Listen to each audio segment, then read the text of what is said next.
What day of the week is it? It's Thursday. It's Thursday today. Thursday. It's the Thursday show. Yeah, it's the Thursday. It's the Thursday Japanese Knife 101. That means, sometimes that means that Kevin's here, but today it means that Nathan's here. And when Nathan is here, we cook things in Nathan's kitchen. Sometimes, not every time, Welcome but today. To my very tidy and definitely not disorganized kitchen. Yeah, well, it's, you know what? I was just complaining to Nathan about my own children wrecking my home. So if any of you guys, anyone watching has recommendations for a contractor, I'm all ears, because looks like someone's made a real mess of the bathroom and there's going to be drywall that needs doing. So for what it's worth, maybe James Wang wants to come fix the drywall in my house. Alex, I just watched Alex chuck his phone right across the room. That was good. Yeah. So here we are. It's Japanese Knife 101. We're hanging out. It's kind of yeah. So this is, Grant says that sounds like kids. So I'm here like talking to I'm making mention to my girlfriend is, well, you know, we wrecked a lot of stuff of our parents too, I'm sure. I know I crashed at least one car, so.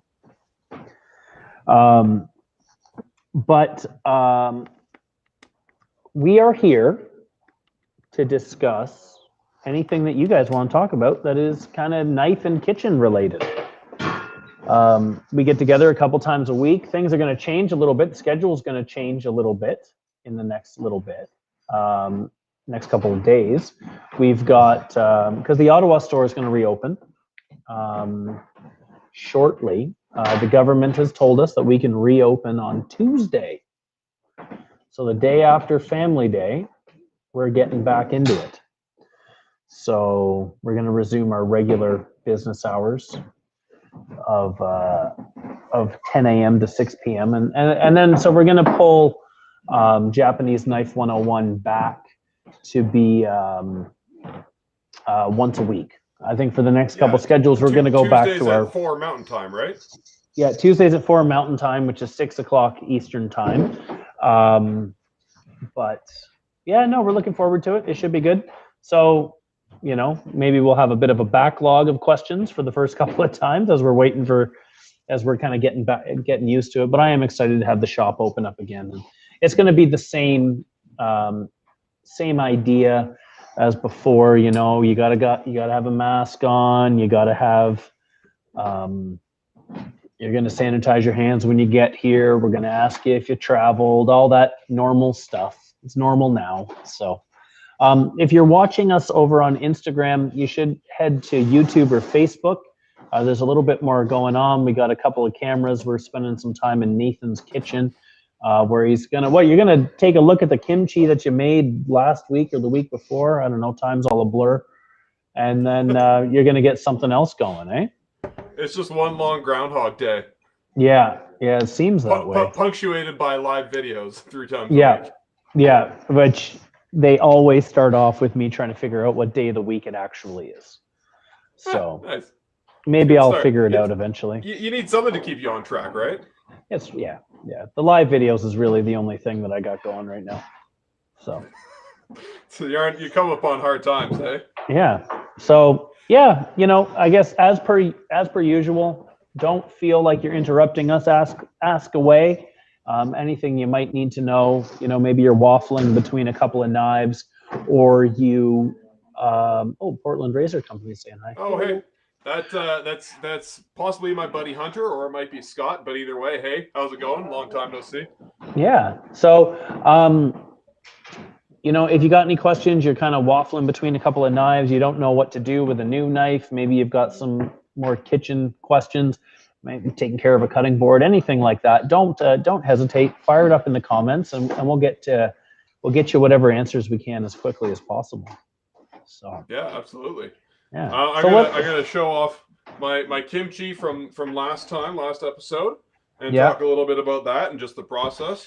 I got a couple. Oh, it's Hunter. Good to see you, buddy. Hope you're doing well. I got a couple pieces of news. I guess first up, you weren't on Tuesday, so you didn't get to talk about this, but No, Chris and Alex and Kevin ended up raising, I think altogether $15,500 and some dollars. that's nuts. Yeah, for Operation Come Home, and that was it's pretty substantial. Thanks to everybody that donated. Yeah, that was a lot of the folks who come to hang out with in these videos, right? And there's people from all over. Like we had, there was all kinds of places. You know, a lot of people down in the States, some people in Europe. Kevin said there were people in Australia donating to him. We've got someone over on Instagram is saying, do you have a recommended knife for a microgreen growers? Like, what do you want to do with it? You want to just like kind of harvest them? Because there are like weird Japanese lettuce knives. They've got this like kind of weird curve to them, so you don't have to bend over quite so far. You should come and join us over on YouTube if because we got Nathan. There's like a whole conversation going on in my ears that you can't really hear. So, all right. Yeah. Well, let's get into it. So what are you doing next? You've got your kimchi there. So we're going to talk about the kimchi for a bit, kind of rehash some of the stuff we talked about last time, but also like taste it. I'm going to decant it into some new containers because the old ones are gross and covered in kimchi juice. And then I've got some fresh veggies. I'll try to show you guys on the camera. Just under my knife wall there, I've got lots of fresh stuff that I'm gonna start a new ferment today. Okay. We asked for some suggestions on Instagram and had lots of great suggestions, so I'm gonna make a couple of different things today if we have time. Okay. Yeah. As far as and blank saying, what do you plan to start next? Well, blank. I have got all the fixings of some Giadiniera. I've got some green beans and some celery and carrots and cauliflower and some peppers. So I'm going to start some Giadiniera. But they also said some kind of drink would be cool, like ginger beer kombucha.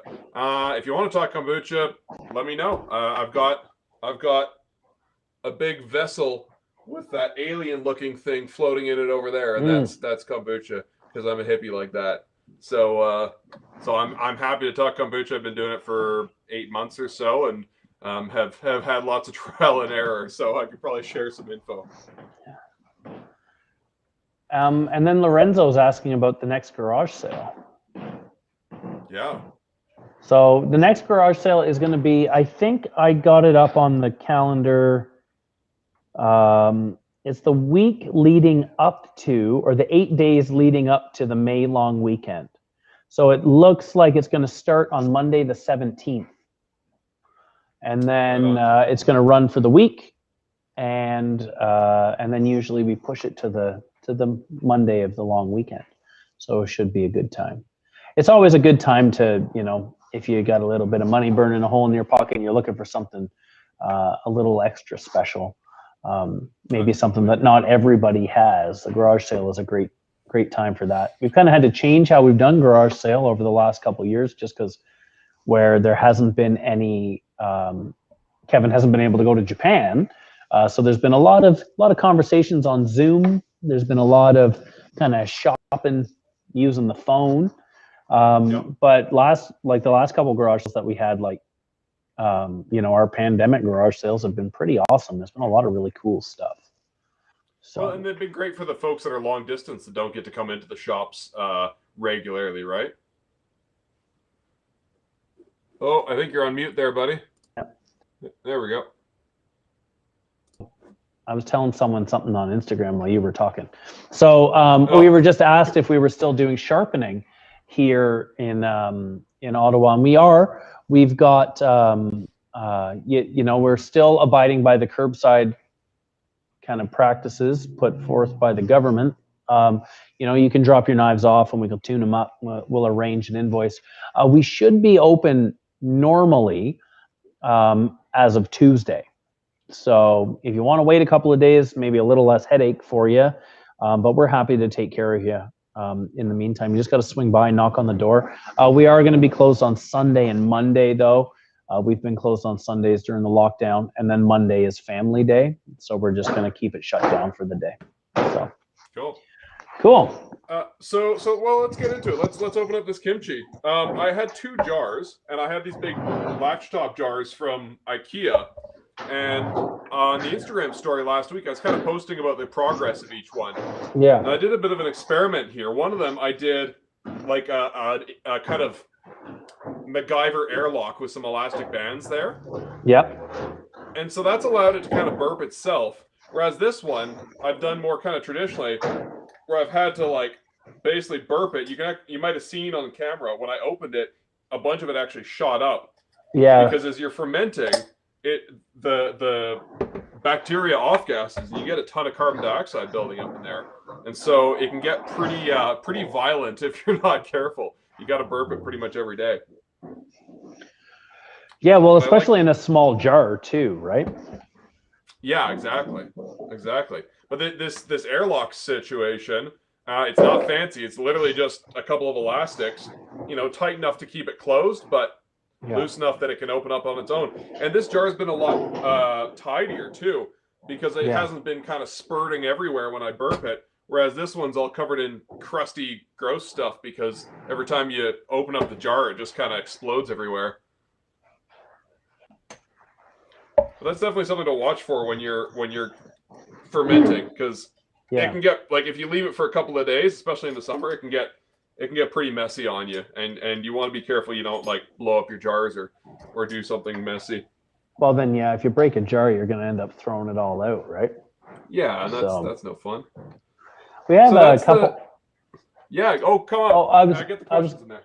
No. I was just going to say we've got we got people watching from all over today. We got Edgar is in the Netherlands, and if Kevin is paying attention, he was in here a minute ago. Edgar just got a copy of Kevin's book and finished it yesterday. Loved reading it, and it was great to read the stories behind the knives. Nice. And he, I know he was waiting for it for quite a while. So that's awesome that you enjoyed it. It's a really helpful book to have around the store too. It makes training new staff really easy. So I can imagine so. Yeah, and then Peter's asking, if you're doing a large enough batch, would you use a proper airlock to try and keep it tidier? Yeah, there's a couple things that could have been more ideal about this. We had a bit of a bet going last week, so I was trying to really pack the kimchi into the jar. But you see, it's only really an inch from the top, not even. And in an ideal world, I'd probably only have the jar full up to about there, where it starts to curve in. Because it expands a lot, and so you really want to have some room for it to bubble away and get a bit violent. In an ideal world, I'd probably have a larger vessel, and I may or may not have an airlock, but I definitely have something that allows it to burp itself, basically. Yeah. So whether that's like a brewing airlock, or it might be more like a water lock. There's some traditional clay crocks that have sort of like a water system with a moat around the top. There's a few different options. Yeah, that stuff's kind of fun. I like those kind of toys. Yeah, me too. Our buddy James has got a good question about picking out a knife. Nice. What knife should I buy or use in the future for splitting fish heads for stock? A cleaver is a good option, like one of those Arcos cleavers. I can fire the link up in the chat there for you, James. That might be you could probably get away with a Deba, but I think you'd have less worry around one of those cleavers. Yeah, I've put this thing through like pork rib bones and shoulder blade bones and all sorts of like pretty tough stuff. And it's been pretty like flawless, pretty non-problematic. I quite like it. It's soft enough steel that it doesn't chip easily, but you can see the edge is in pretty good shape. But it still keeps its edge pretty well. Yeah, I'm actually going to recommend one of those really big, like the fishmonger knives, because I know for a fact that James Bauman is not a little guy. Is James Bowen no longer a fish? He's not a monger of fish, but he is. That knife wouldn't look so big in James's hand. Nice. That's the kind of guy that knife was made for. Exactly. So something like that would be good. You want a little bit of a softer steel if you're working with something that's going to be take a little bit of a beating. You don't want to jump in and grab a Denka is not going to do it.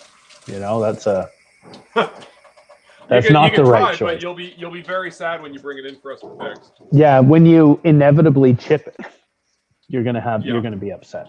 So. I haven't chipped my Denka yet, and I'm a happy guy because of it. I chipped my Denka within the first week of owning it. Nice. Hey, some people buy a new Ferrari, and the first thing they do is key the paint, so they don't feel bad about scratching it up. I don't have friends like that. I don't have friends buying Ferraris. No, me neither.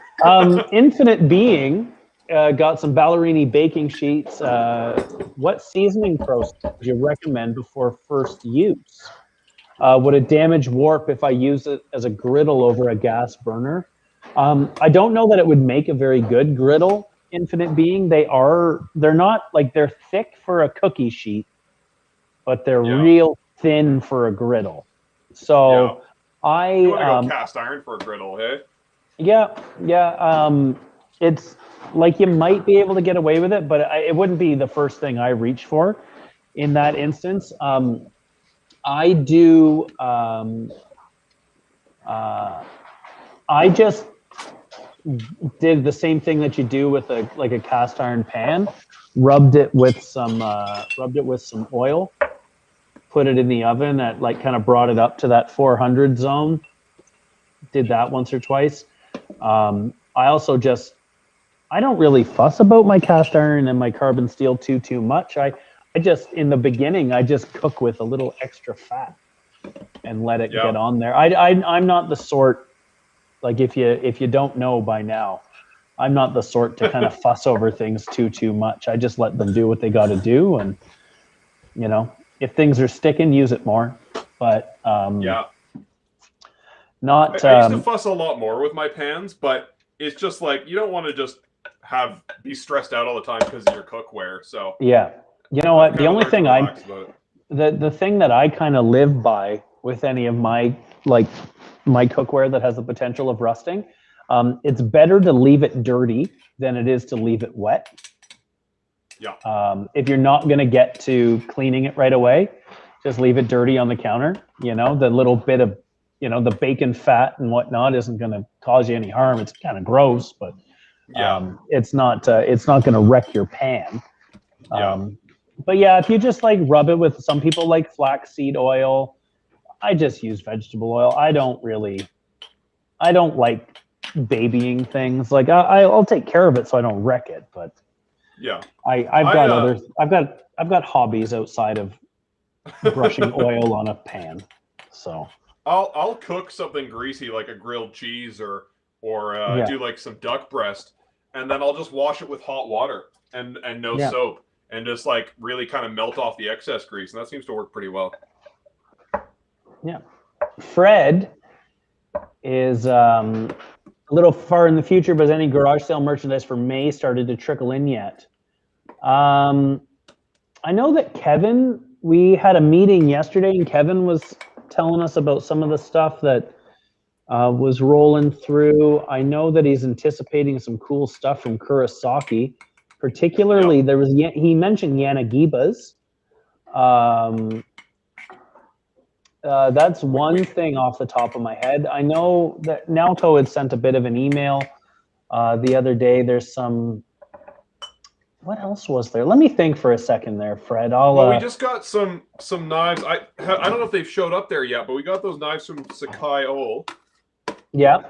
Oh yeah, we got those. Some stuff it's been a bit tricky getting knives this year, just because there's a pandemic happening. Yeah. And so some of the stuff that might normally get hung onto for garage sale, we're actually just putting up and sending out to the shops. So if you want to get a garage sale knife ahead of time, this Sakai Ol knife that Chris has there is definitely one to keep an eye on. Yeah, these just showed up today in Ottawa.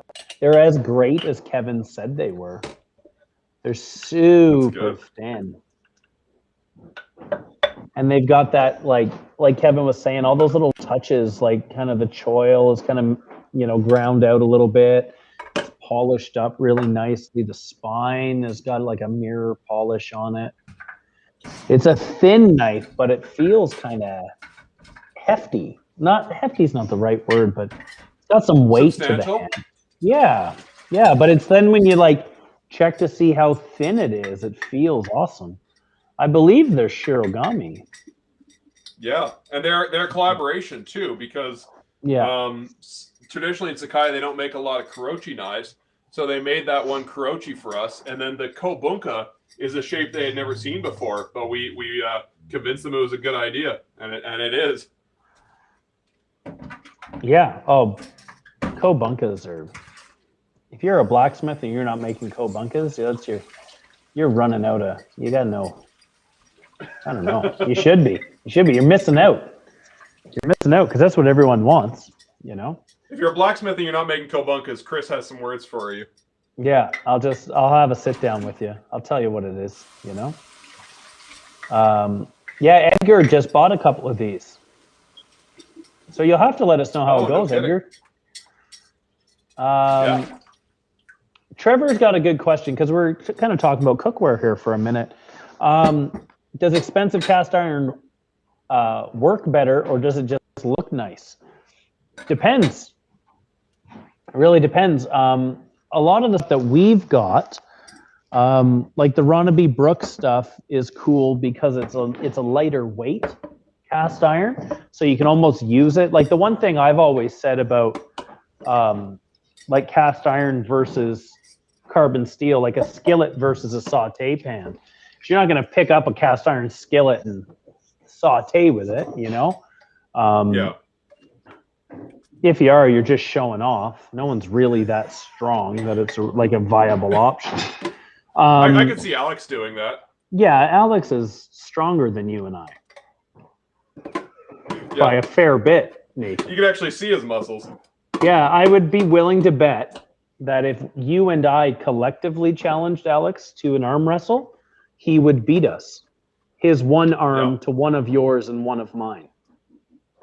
So,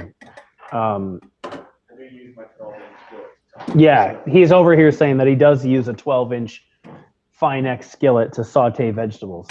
So we're not all, he is training to be in the next Expendables movie.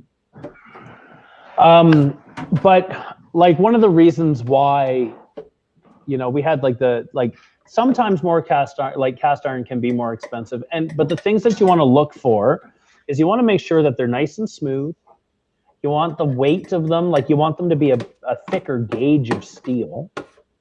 The Finex, the handles, a lot of effort went into the coiled handle and that kind of thing.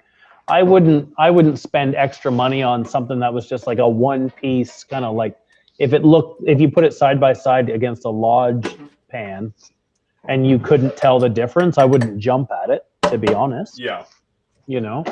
But it's, it's like anything, quality of the steel, quality of the, the polish and the finishing. There are things to look for, Kevin's got a couple other things, the Makoto Kurosaki 210 and Santoku with a coreless Damascus. He showed us a picture, or Naoto had a picture of one of those yesterday. Some cool stuff from Masashi. We just got a couple of the those Masashi Hanasukis in the store. So. Oh, how nice are those? They're pretty wicked. I'll go grab one while you know what, you go on to your next I'll part interject here. for a couple minutes. So for those of you watching the splatter cam, and I actually did get some splatter on my laptop, I'm just repacking my kimchi. So I've got a big Conroe, or a big Cambro, big bucket here. And so I just dumped out my jars into that. One, I want to mix up the kimchi a little better because there's all the nice juices at the bottom, and I want to get that throughout like a marinade. And then these jars are gross. They're all crusty and nasty from fermenting. Yeah. So I want to wash them off, get them nice and clean. I'm going to give some to friends. So I put some into smaller containers that I'm just going to I'm going to seal off and give away. So that way I'm just not putting crusty jars into the fridge to sit and be crusty for, 6 months while I eat the kimchi. Yeah. This is the Kuroshu Hanasuki. It's very similar. Yeah, it's very similar. Like the feel of it in my hand reminds me of the Moritaka Hanasukis, which is, you know, one that we've always said is one of our favorites. You know, it's kind of got a bit of a shorter, like this primary bevel, the shinogi. The fact that it's not, doesn't creep up the knife more, that it is very short, makes me think that it's a, you know, it's going to be more durable. Like it's not going to be as fine of an edge, which isn't necessarily what you want in a Hanasuki. You know, like you don't want something super, super thin and super delicate, right? No, you're cutting in and around bones and stuff. Yeah, you need something that's going to stand up a bit. Lorenzo is saying one of the next knives that he's looking for is a Deba, debating between a 165 and a 180. And does anyone make a Damascus Deba? We do get some Damascus single bevel stuff from Sakai. I'll find a couple of suggestions there for you. I think the biggest debate between what you're looking at, like what you're, you know, between the size is going to be, what are you doing? Like, what kind of things are you butchering? Like, if you're doing, you know, are you doing salmon? Are you doing, you know, little rainbow trout or something like that? Like, it depends on the size. Like a 160, big halibut or something. Yeah, like a 165 is going to be a little more standard. A 180, about an inch longer. You know, it's not a huge difference, but yeah, the 165 is definitely more of a standard choice. But I've got one here. You know, this comes from Sakai Takayuki. This is the Uzu Shio, and now this is a 165.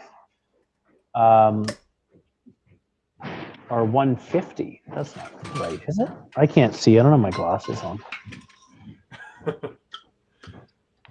Give it a measure. Kevin says he can dig up some Damascus Debas for the garage sale. Yeah, it is a one. So this is the one.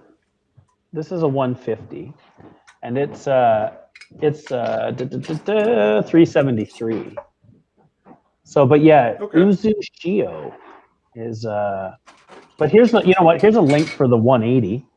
I'll pop that up in the chat for you. Yeah, if you like Damascus, they've got a great feel. And with the Deba, you got to remember that like weight is a big factor too. Like it's a much thicker knife, and like a 210 Deba sounds great until you get it in your hand and it's just a monster. Yeah. I don't really. I have a Deba, but it's more of a Yo Deba from the Moritakas because I'm left-handed. You know, so yeah. But yeah, I was. So what are you looking? I was just going to ask Lorenzo if you want to pop it up in the like, what kind of fish are you dealing with for the most part? You know, are you doing more?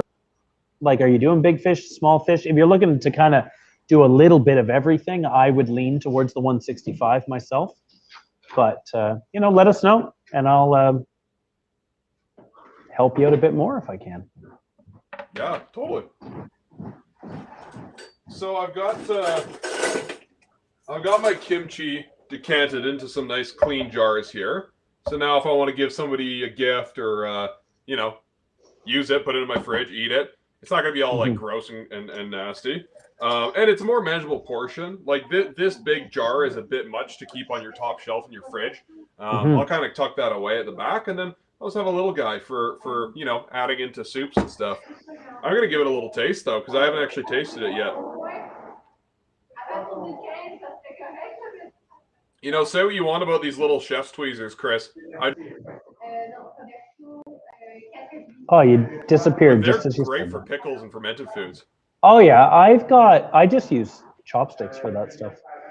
But I've got a pair of the really long, like the 14-inch ones with the little hooked.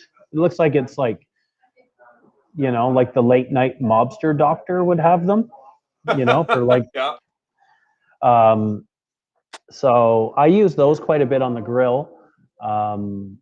Yeah, no, I just got used. So I used to, when I worked at a couple of restaurants that either for a particular chef or he had been there recently, and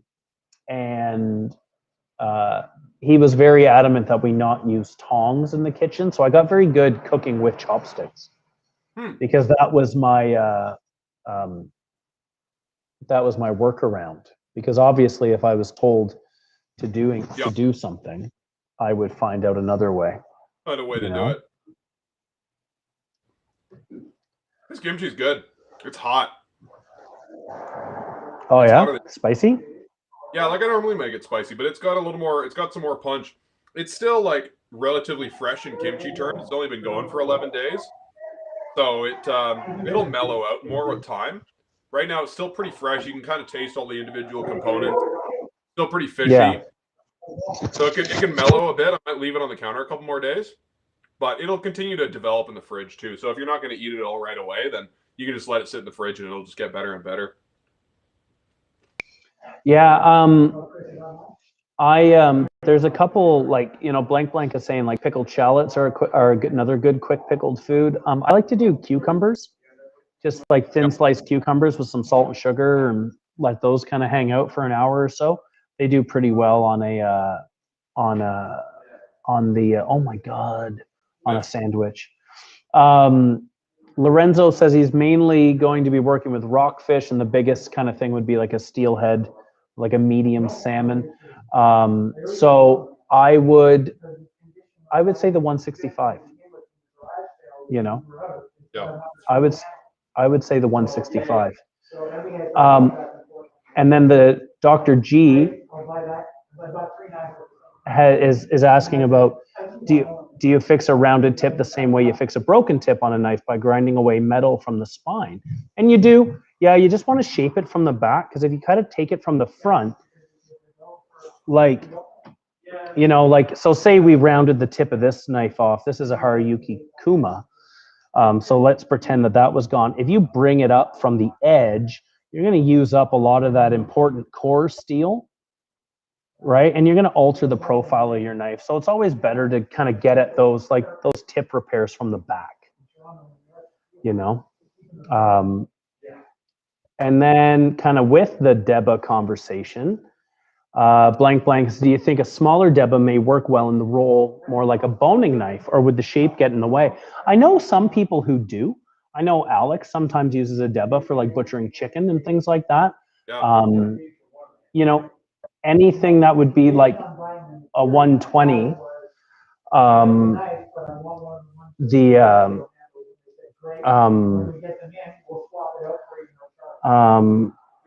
the one like a 120 petty or something like that, I think like, I don't know. I use a Deba for birds quite a bit. I'm kind of in the camp, like if it's got wings or fins, I'll use a Deba, and if it's got 4 legs, I'll use more like a bone knife. Yeah. So I've got everything packaged and labeled up here. I'm of the opinion that it's fairly important to label stuff like this. Because if you're like me, you'll end up with like a million little jars of shit in your fridge. And it'll just save you a lot of time, like digging through and trying to figure out what everything is when you finally want to clean out your fridge. And then if you look at the date, it might remind you as well that maybe you should eat that thing and plan a couple meals around it so that it's not sitting there for a full year. Especially when you make like, what did I make? Like 4 liters of kimchi. It's kind of an encouragement to get it in you. We were talking about quick pickles there. I like doing some daikon radish. Where'd that guy go? I like radishes in general because they're not so good when they sit for like 3 or 4 days in the brine, but they're really they get real farty. Oh, they get intense. Yeah. Yeah. They stink up your whole house. But I'm doing some Korean barbecue on Saturday night to eat some of this kimchi. So I'll pickle some of the daikon tomorrow probably. So I got all this labeled up and good to go. So I'll start in on the next ferment there. I got this big boy to fill up, big 2-liter jar, and we'll make some Giadiniera in there, and then we'll see if we got anything else to work with and see how long people stick around. Never had pickled daikon. Sounds good. Yeah, man. There's a fried chicken place in Ottawa. You can always get it with it. With pickled daikon. Yeah, they always just kind of send over a couple there. That sounds good. It's good. Like Chris was saying, if it sits more than a couple of days in your fridge, it starts to smell like farts. It doesn't. There's no other way to describe it. So eat it fast and don't make too much. Like I pickled like a whole daikon radish before, and I've ended up wasting. It's just too intense after a couple days.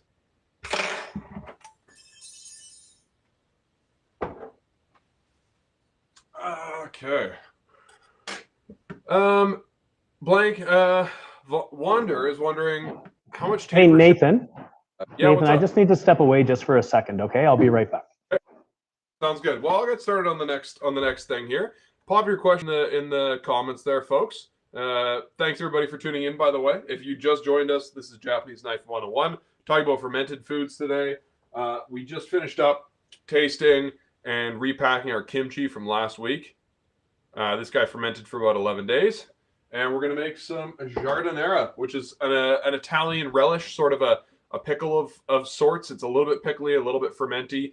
I'm going to be making that with some cauliflower, celery, green beans, carrots, a couple of different kinds of onions, and some bell pepper, and then a bunch of different herbs and spices, and and some garlic, and that's about it. Favorite kimchi meal? Oh, what is my favorite kimchi meal? Obviously, like just some grilled marinated meat.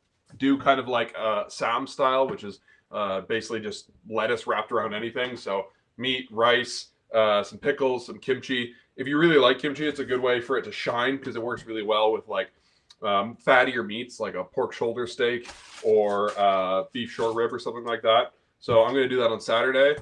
But a nice kimchi stew, like get some brisket and stew it with some potatoes and carrots and a whole crap ton of kimchi and green onions. Throw some bean sprouts in there at the end, maybe some noodles. That's a really nice dish to have in kind of colder months, right? Like it's minus 30 right now in Calgary. It's pretty awful. So if you need to warm up, a nice hot kimchi stew is pretty awesome. Got anybody else? Is it still a giardiniera if you don't make it in a jar? Well, Dr. G, I am making it in a jar. Thank you very much. I'm glad somebody's keeping the dad joke train going because Kevin's not here today. So somebody's got to bring the bad dad jokes. So we've got, like I said, we got our big jar here. This is what we're going to do our ferment in. The giardiniera is a pretty, in my opinion, it's a pretty loose ferment. You can bring a lot of different stuff into it. But the main feature for me of a good giardiniera is texture, right? Lots and lots of crunch. And because it's getting used typically on a sandwich, like a muffaletta sandwich, where you've got lots of great fatty pork products and probably a soft bun. So you want to have something that's going to give you some texture and some acidity. So I've got cauliflower, really nice and crunchy. I've got celery, carrots, green beans, all things that are going to hold up texturally in the ferment. They're not going to break down and get too soft. And I'm going to use a higher percent salt brine too. If you use like a low kind of 2% or 3%, which is sort of the lowest of your threshold can be, you're going to get more funkiness, which can be nice, but you're going to get a lot less texture, right? Where if you use a higher salt content, closer to like 5%, you're going to get something that tastes a little more like a pickle and has more crunch to it. So when I make say cucumber pickles, or if I'm doing a pickled cauliflower or a giardiniera, I'm going to use a higher percent salt ratio. I'm going to use about 5% salt, and that's going to maintain more of that springiness. The other way you can maintain texture is through tannins. So I include mustard seed usually, and some bay leaves, and that kind of bittering agent gives your ferment a little more spring, and so you get more of that crunchiness to it. Did I miss the shark? Admiral, I'm not sure which shark you're talking about. You'll have to let us know. Yeah, muffaletta is super good. Really, really tasty sandwich. Nice thing about muffaletta is it can kind of be whatever you want. I don't know how to spell it either, but it's basically just like a mixture of Italian cold cuts. So salami, sopressata. You can throw some I like to throw mortadella into it, but it's really just personal preference. What would be your pick for batch cutting mushrooms thin? Well, I do, Damon, really like this Mega Nakiri. It's a pretty tall knife, so you might want to use more of a standard Nakiri. But Nakiris are great when you're doing a lot of prep work because this guy especially is nice and big. Your fingers don't have to be uptight where they're going to cramp like that. You can kind of let them loose and let them just sit a little bit like you would with a Chinese style cleaver. And then you can just get in a really quick kind of chopping action and just start moving more mechanically and just kind of feeding mushrooms through with the other hand. If you don't want a knife as big and heavy as a Mega Nakiri, just a nice tall-ish Nakiri with a flat edge. The regular Moritaka Nakiris are really nice. The Masakage Nakiris are pretty good. So just kind of comes down to personal preference. All right, so we're going to get in here, start cutting. I had to bring out the Mega Nakiri today because Dr. G had asked about it last time we did kimchi, and I forgot that I had lent it to a friend. So I went and reclaimed it today, and I also miss using this knife too. So I figured today was a good time to bust it out. Because we're using so many ingredients in the Giardiniera, we're not going to use the whole head of cauliflower, because if we use this entire guy, we'd end up with like 10 liters of Giardiniera. So we're just going to break off some florets here, and then we can always add more in later. We can do another batch later on if we wanted to. If anybody's got questions, keep popping in the comments there. Oh, Icelandic shark. Yeah, I guess that is a fermented product. Admiral, I have not had it. I can't remember what it's called. I've got some friends who are Icelandic who have had it, and it's apparently terrible. Surprise, surprise, because it's been, fermented under sand for months and months. If you've had it, let me know. I'm curious to hear how it is. But I've heard it's really not good. Although I do like the specific kind of liquor that you drink it with. There's a Icelandic schnapps that's pretty, I don't know, puts hair on your chest. That's pretty good. Oh, Michelle just butchered a whole chicken with my Hanasuki. He's going to make Lordy's fried chicken recipe tonight. Right on, man. What are you going to have with the fried chicken? That Chris Lord's pretty good. I don't know if you know this, but Chris used to run a southern restaurant and make a lot of fried chicken. So he's pretty not bad at making fried chicken. That is, well, I don't know how good I am, but I managed. I said pretty not bad. I'll take it, So I'm just breaking the cauliflower up into little florets here. You can do the Giardiniera whatever size you want. Like when I ferment it, I end up chopping it up again after I put it on the sandwich. So you don't need to make like really, really tiny florets. But it is nice to get some surface area because they like to ferment quickly. Mm-hmm. A little more surface area in there, I think, would increase the fermenting speed a little bit. Then they pack into the jar nicer too. Yeah, some confusion about I got the. Yeah, Swedish fermenting. I've had some pickled fish when I went to Sweden, and that was pretty good. But I really haven't experimented with a lot of Swedish fermented products. I think you need a lot of vinegar to help you survive the Swedish winter. I have an uncle who he used to do a lot of business in Iceland, and I guess they've got that like crazy, like that really like funky shark that they make you eat. Does anyone know anything about that? Well, like it's supposed to be talking about it. Sorry. Oh, okay. Is that the same? Do you think the hair? I always thought it was shark. Was what my uncle talked about, and I think Anthony Bourdain talked about it a little bit too on his show. But yeah, Admiral Longstash is like the rolled up herring. It's kind of like a roll mop. There's something you get in the Maritimes where you got like pickled veg with a piece of fish wrapped around it. Yeah, I've heard the shark's pretty intense, but there's a pretty good Icelandic schnapps that you drink with the pickled shark, and I'm a fan of the schnapps part.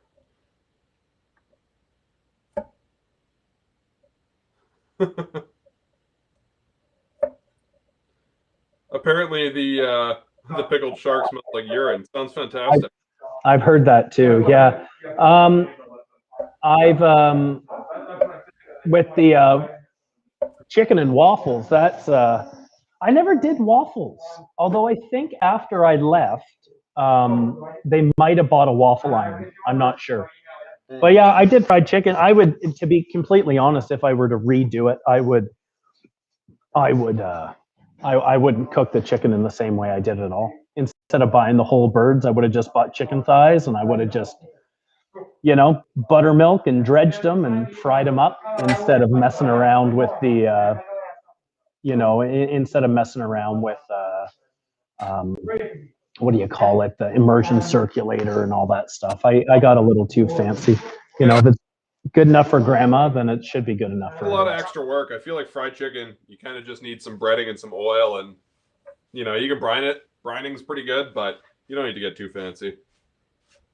Yeah, brining adds a nice step. It gets you a little more flavor in there, but it depends. It depends on what you want, right? Maybe there's a difference between like a Sunday fried chicken and a Tuesday fried chicken. Could be. So what's the deal with the whole chicken and waffles thing? If anybody in the comments knows, I'm a fan of chicken. I'm a fan of waffles, but I've never had chicken and waffles together. I hear it's kind of a big deal in the U.S., but I don't know. Does waffles make fried chicken better or vice versa? I don't know. I feel like they're pretty good on their own. Well, here I found the immediate thing that comes up. Chicken from Wikipedia. Chicken and waffles is an American dish combining chicken with waffles. It's part of a variety of culinary traditions, including soul food and Pennsylvania Dutch cuisine. So maybe Fred has something to say about that. He lives in that part of the world, and is served in certain specialty restaurants in the States. Now, I remember seeing something about, I think it was on Anthony Bourdain's show, but it was like, it came out of it's not really a traditional thing. It was just like, I think it was like a late night restaurant or something that did it. And it was just like a weird crossover of midnight and breakfast, it all makes sense. You'd eat when you were hammered, right? So, but it makes sense. Fried chicken, sugar, salt, fat, crispy, it makes perfect sense, right? But it's a matter of, it's just a matter of where did it come from? I don't know. You talk about your veggies. I'm gonna get more answers. Maybe that's what I need to do. Is I need to just get hammered and then eat chicken and waffles, and I'll understand. Yeah. I can see if I've maybe smoked some of the devil's lettuce, I can see myself being in that mindset. Not that I do that. No, eating the Marv bars. That's how I go. I can maybe dig really deep So I've got my cauliflower all chopped up, and I've got a couple of onions that I'm working on. I'm just gonna fill this guy up to about the 2-liter line here, and then I'll pack it into my 2-liter jar. And I feel like that math is on point. And then I'll make myself a brine. Okay. I'm glad we're getting some love for the Mega Nikiri. This knife is awesome. It's like my favorite. It's probably my favorite knife right now. And I know I'm making small cuts and it seems a bit excessive, but it's just so easy to use. I'm just lazy, man, and I like a knife that does most of the work for me. Okay. I'm just waiting for someone now to mention that you didn't cut the onion in extra time. I did the horizontal cut on that one. Oh, did you? I didn't see. I wasn't paying attention, I guess. Yeah. I'm being pretty fast and loose with my cuts because I'm Giadiniera, after I ferment it, I chop it up really fine anyways to put it on a sandwich. So I kind of just hack it with the cuts. Nice. Good thing Adrian's watching. Yeah. Not bad knife skill. Clarify that. I wasn't advising some call you guys or the lettuce or the celery. I'm just going for the middle here because this part has the most flavor and kind of natural salt and kind of, I don't know if it's MSG or nitrates or what lives in there, but this is the best part of the celery. So that's what I'm going to put into the ferment. Oh, they changed it. Okay. Yeah. So I'm a truck, right? I'm on the road to produce. A lot of front people at the door today. That's good. Well, they heard you're reopening, hey? Knifewear Ottawa's reopening on Tuesday, right? Yep. Yeah. So we're, you know, the lockdown is supposed to be, well, they're being kind of picky about the language around it, which I think is fair. But they're just kind of scaling things open a little bit. We'll see who, you know, everyone's kind of got to stay well behaved, and we'll get to continue. We'll get to open up a little bit more. But you know, it's promising for the time being. The street all of a sudden. Yeah. So, yeah, Kevin has a strange way of dicing onions. I've tried to do it, but you know. Does he do that kind of radial cut thing where he like works around the onion like that? Like everybody in Calgary does that, but it just, I don't know. I'm lazy, man. I just want to cut sideways and then down and then call it a day. Yeah, they must have all worked for the same person, you know? Yeah. It's all Mike's fault. Pretty Mike. Lots of things are Mike's fault. Well, there's a lot of people voicing their opinions on chicken and waffles, and it all seems positive. So I'm gonna have to try that out this weekend. Yeah. I'm on a holiday next week. Maybe I'll make myself chicken and waffles for breakfast. Oh, there you go. Alex worked at Union after I left. Did you guys get a waffle iron there? We did, yeah. We did chicken and waffles for brunch, like corn-fed waffles. Okay. Yeah. So they did do it at the restaurant, but not while I was there. Just the day you were out the door, they bought a waffle iron. Yeah. Well, you know, I maybe got in the way of some things that they wanted to do. So. I feel like brunch, for instance. No, had I worked there wouldn't have been brunch. I tell you that. So. You mean you're not all about the mimosas and the Sunday with the girls? You know what? I'm not all about having to be at work at 7 o'clock in the morning. Yeah, I feel you there. So. Oh, Blank is asking if you've have you seen the video with the lady holding the onion in her hand and dicing it? I've seen a bunch of people do that. There are some crazy knife skills videos where do you know the one that they're referring to, Nathan, where they have the onion and they're just like whack, whack, whack, whack, and turn it and whack, whack, whack, whack. And I would never trust myself with that. I could be wrong, but I'm assuming that's somebody that's maybe never cut themselves really badly and doesn't have like the PT that comes with seeing the inside of your hand. Yeah. Or maybe they've just, maybe they're about to and they just cut the video. Yeah. It's the only time they ever did it.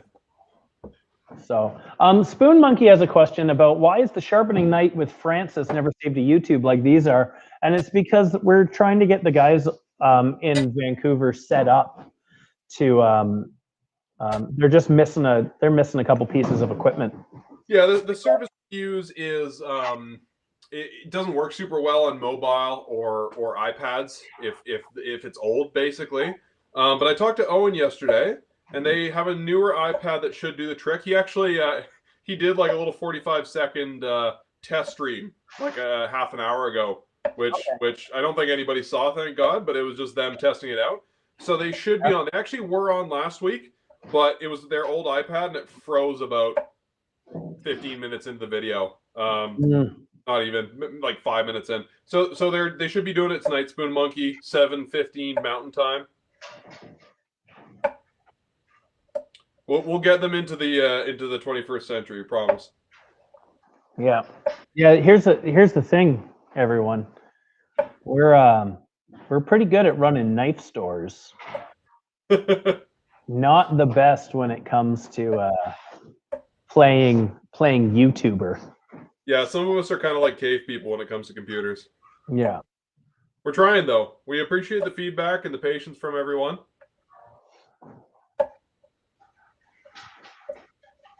So I got some green beans here. Same deal. I'm just going to like kind of do a small to medium dice on them. I want the stuff small enough that it's going to pack into the jar, but I don't need it to be super small because I'm fermenting and then I'm transferring to another jar and I'm going to chop it up. So it really doesn't need to be perfect at this stage. Oh, Blank is making what do we got here?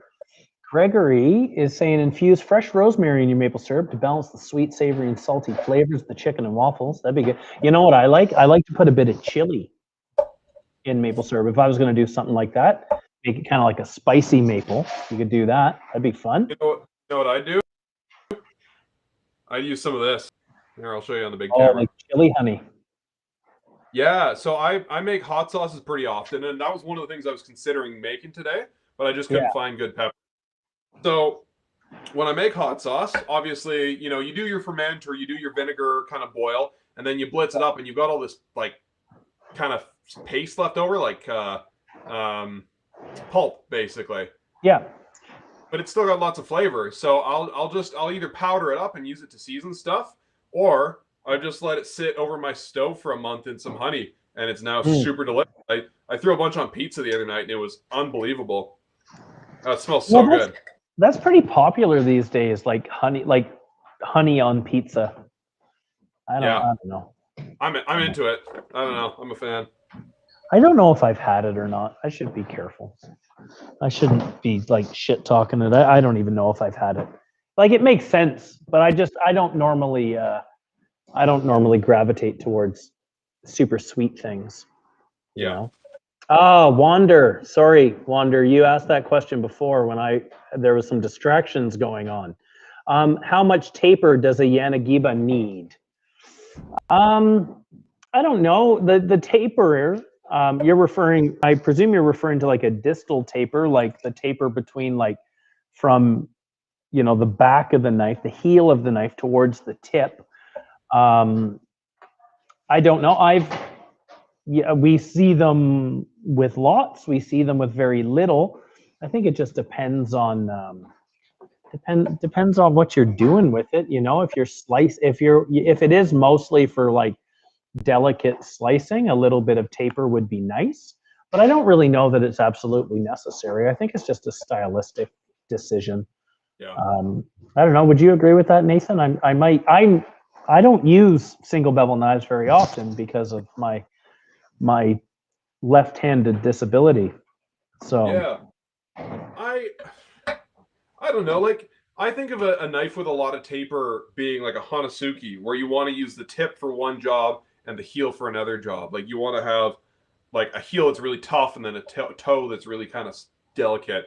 With the Yanagiba, you're just kind of slicing sashimi. You're just making nice thin cuts. So I don't think you need a crazy taper. I think I would just want a blade that's not too thick. Yeah. Yeah, he says distal taper. Yeah. I wouldn't worry about it too much. Yeah, I think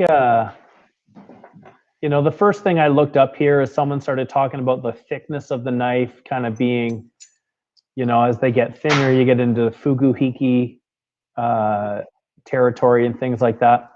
I would I don't know if you got one that you like. I'm not too sure what the focus is.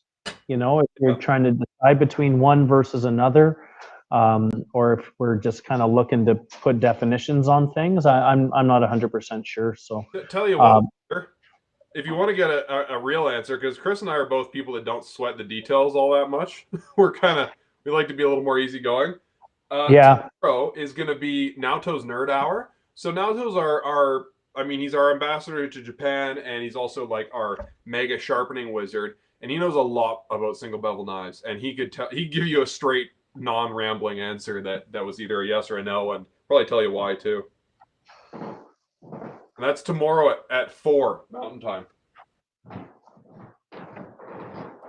Dr. G says my new name for the cooking show should be Vanilla Dice Baby. Good God. You could get a Vanilla Ice haircut. Only if I get to wear that outfit. Yeah, sure. I'll buy it for you. But then you have to wear it. If I get a Vanilla Ice haircut, just know that I'm going down to Miami to blow my life savings and then end it in a hotel room or something along those lines. Okay, so if I see that, that's my Nathan needs someone to talk to. That's my canary in the coal mine, eh? Yeah, exactly. It's a vanilla ice hair. Yeah. A few minutes ago, was it Peter? I can't remember. Oh, Peter said got a jar of hot honey sitting in the back of the fridge along with a jar of fermented garlic honey. Oh yeah, dude, fermented garlic honey is the wildest stuff, but it's so good. Alex and I were talking about like black garlic, like fermented garlic today. Because I know Megan, who works here, she's made it before. Yeah. Like in a rice cooker kind of thing, because you kind of got to incubate it. Yeah. You know, I used to just buy it. I think it's a really cool ingredient. I really like the way it tastes. Yeah. You know. So this is garlic honey, and you can basically just put garlic in honey. You can put it in the fridge, but I just leave it on the counter, and it just ferments, but it caramelizes naturally. So it's kind of like a cheating way of making black garlic because you don't need the heat. But the garlic inside, I don't know how good the camera is in my laptop, but that is basically candy now. Like it's almost like fossilization, but with sugar. It's not gonna rot. Like I've had this sitting on my counter for 2 years, and it's just like a solid roasted garlic intensity. It's so strong, but it's super good. And you just throw a little bit into like a tahini sauce or a salad dressing or whatever. Honestly, marinade.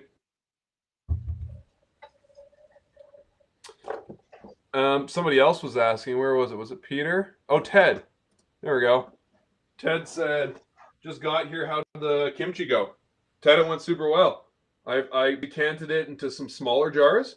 I'm going to give some to a couple of friends. And then I've still got the big boy for myself. But I cleaned up the jars and repackaged it and mixed it all together and did a tasting. It's really, really spicy. It's still kind of hasn't quite mellowed out yet. Like you can still taste specifically the spice and specifically the funkiness. It hasn't really like become one yet, but it's getting there. A couple weeks in the fridge ought to do it. Risotto. What were you having there again? Blank. You were asking. And then sorry, I'm a little distracted. There's a lot going on in the shop here today. Pizza and garlic bread. You went with risotto. Wow, the triple starch. Oh my God, that's amazing. Wow. Yeah, I was gonna say just make some garlic butter, dip your pizza and garlic bread into. Yeah. Oh man, that's serious. Yeah. Good luck doing anything afterwards. Yeah, you're just going to bed. That's pretty good. Yeah. I don't know what would Although you do? If you're gonna have pizza and garlic bread, what would you make for a side, Chris? You know what? I'm just thinking about. I would have like a salad. I would make like Caesar salad or something. Yeah, I'm just thinking of like, like being a kid and like going to like the Pizza Hut lunch buffet. And when I say kid, like if it was open now, I would go to that. Yeah. Pizza Hut's kind of gross, but it's like kind of gross in a good way. Yeah. So, yeah. What else? But it'd be good. He said risotto, and then I immediately thought about like black garlic risotto would be good. Oh man, yeah, just a little bit of black garlic. Yeah, that would be cool. I mean, I'm into that. I've always been a fan of a seafood risotto. Like we don't get amazing seafood here in Alberta, but maybe once a year, I'll just buy like some nice giant prawns and I don't know, some scallops and make a seafood stock with the prawn shells and. Oh man, it's so good as risotto. Yeah, I don't have many fish lovers in my house. It makes it a little bit tricky. Yeah. Well, and you were probably spoiled for choice growing up too, so you probably actually know what it tastes like. Really. I'm an army brat, dude. Like I've lived everywhere, so kind of being an adult and like going back to like visit my grandparents in like New Brunswick is like we would like that was my grandfather lived in St. Stephen, which is near the kind of Bay of Fundy area, like St. Andrews by the Sea and that kind of thing. So there was some good places to go around there for seafood. But But like my mom's side of the family, like the Newfies didn't really like it. That's the funny thing about, you know, kind of people who are a generation or two older than you and I, being from the Maritimes. They don't like to eat that stuff because it's what they had to eat when they were kids, like growing up. And like, you know, money was tight. Like I remember an instructor of mine in culinary school talking about how much he hated lobster because he grew up in Prince Edward Island. And they would grind up lobsters and use them as fertilizer on the potato fields. That's incredible. Yeah. So I don't know if that's just like an anecdote or whatnot. Like maybe it's not really true, but I always thought that was interesting. And it's just kind of like, you know, just because someone says it's fancy doesn't mean it is. No, a lobster was a garbage food until people decided it was not a garbage food, right? Yeah. So a lot of it's just perception. That's like filet, you know, filet mignon or beef tenderloin. Like I like it occasionally, but if I'm being honest, and no shade to anyone, but I find it kind of boring, and most people cook it and make it too dry. And if I'm going to eat filet, I'd rather have it as a tartare, and if not, I'd rather have a steak with more flavor. Yeah, yeah. To kind of celebrate my week of eating on $24, I spent, based on that budget, I spent like 3 months of grocery money on what I ate on Monday. But yeah, no, I went with a big old ribeye. You ever get any like kind of like weird, like other steaks? Like I was talking to Armitage about this. Chris had just made a comment there. He was telling me about it, like a Denver steak, which is like a kind of comes from like the not the sirloin, but like near the, just like a weird muscle. Like I'd say like if I had to pick like my favorite piece of meat off of a cow is probably the outside of the ribeye, like that decal they call it sometimes. I know like the real fancy, like the veterinary name for it is like a spinalis, I think. I looked it up once, like years ago. So, it's out of the chuck, the decal. Thank you. Okay, cool. I've heard the Denver's good. I'll be honest, I don't eat a lot of beef, and it's primarily just an affordability thing. Like beef's expensive, and I try to eat on a budget just for the sake of saving some money, and we kind of treat ourselves to the odd steak here and there. So I'll try that out. But I'm a huge fan of pork, and before my spouse found out they were allergic to pork, we would eat quite a bit of it. And the pork shoulder steak, or pork blade steak as it's sometimes called, is probably my favorite part of the pig. Except maybe pork belly cooked over a Conroe grill. That's pretty incredible too. But the pork blade steak, even if you don't marinate it, just has so much flavor. You got to cook it a little more and be a bit more gentle with it, so it doesn't, so those kind of fibers break down a bit. But like, especially if you're doing Korean style marinade and you're gonna sear it and then like have it with rice and lettuce, it's just fattier. It's got more, that muscle does a lot more work, so it builds up a lot more flavor. And I like meat that's got a little more bite and chew to it. I don't mind stuff that's a little tiny bit tougher. Well, that's why we've got these different shaped teeth, right? Not everything needs to be super soft. No. Dame Inspector just made my favorite comment. I've tried to start the nickname for Naoto as the knife sharpening wizard, because I would say he's a master too, but he probably wouldn't say that because it's not very humble. He's very humble. He's very, very humble. But so I figured a wizard was a more appropriate term. And Damon saying, now all I can think about is Naoto dressed as Gandalf sharpening knives. And I'm hoping we can get him to dress up for Halloween, because now I want to see this. Yeah, that'd be good. Get him to dress up as a wizard with like a big staff. I was thinking, be like a giant honing rod. Like a giant honing rod, yeah. That would be his. For those of you that were in on Tuesday with other Chris Armitage, he was kind of talking about getting together some merchandise, some shirts, maybe some hats. Getting some stuff for some of these live shows we were doing, and seeing if anyone's interested. So if anyone's got thoughts on merchandise, if they want to see it or if they don't want to see it, if you got ideas, let us know. But I could see Naoto, like kind of like in a pinball wizard kind of outfit, but it's Naoto's Nerd Hour, and he's got like a sharpening station or something. There was a great photo. I'm gonna see if I can find it of Mark Lapine, who's the chef at Atelier, Yep. in Ottawa. And there was this picture that one of his staff had put out once of him like as like this kind of Harry Potter-esque wizard. I'm gonna see if I can find it. It's so ridiculous. That's amazing. I love it. But every time he comes up in the news or something, or he puts out something on Twitter, I haven't done it in a while, but I'll reply with this photo of him in like the wizard hat. He must think I'm such a pain in the ass. That's awesome. And there's a reason why, Kevin and I get along so well, and it's partly because I also won't let a joke go. Yeah. Yeah. So,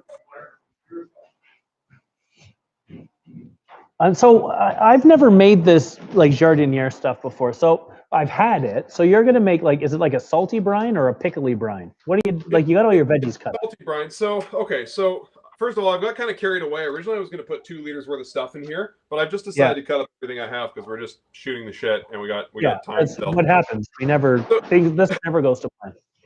So I've heard it described several ways. First of all, I'm not Italian. I'm about as Italian as I am Korean. So I'm just appropriating another cultural recipe.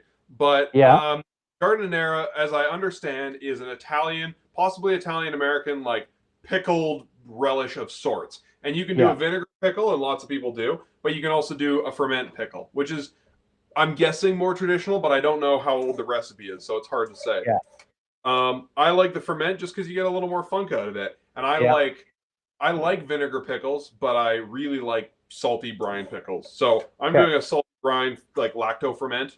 I'm doing a wet ferment. So unlike the kimchi, I'm not using the natural juices of the vegetables. I'm just going to make salt water and just dump it all over this. Okay.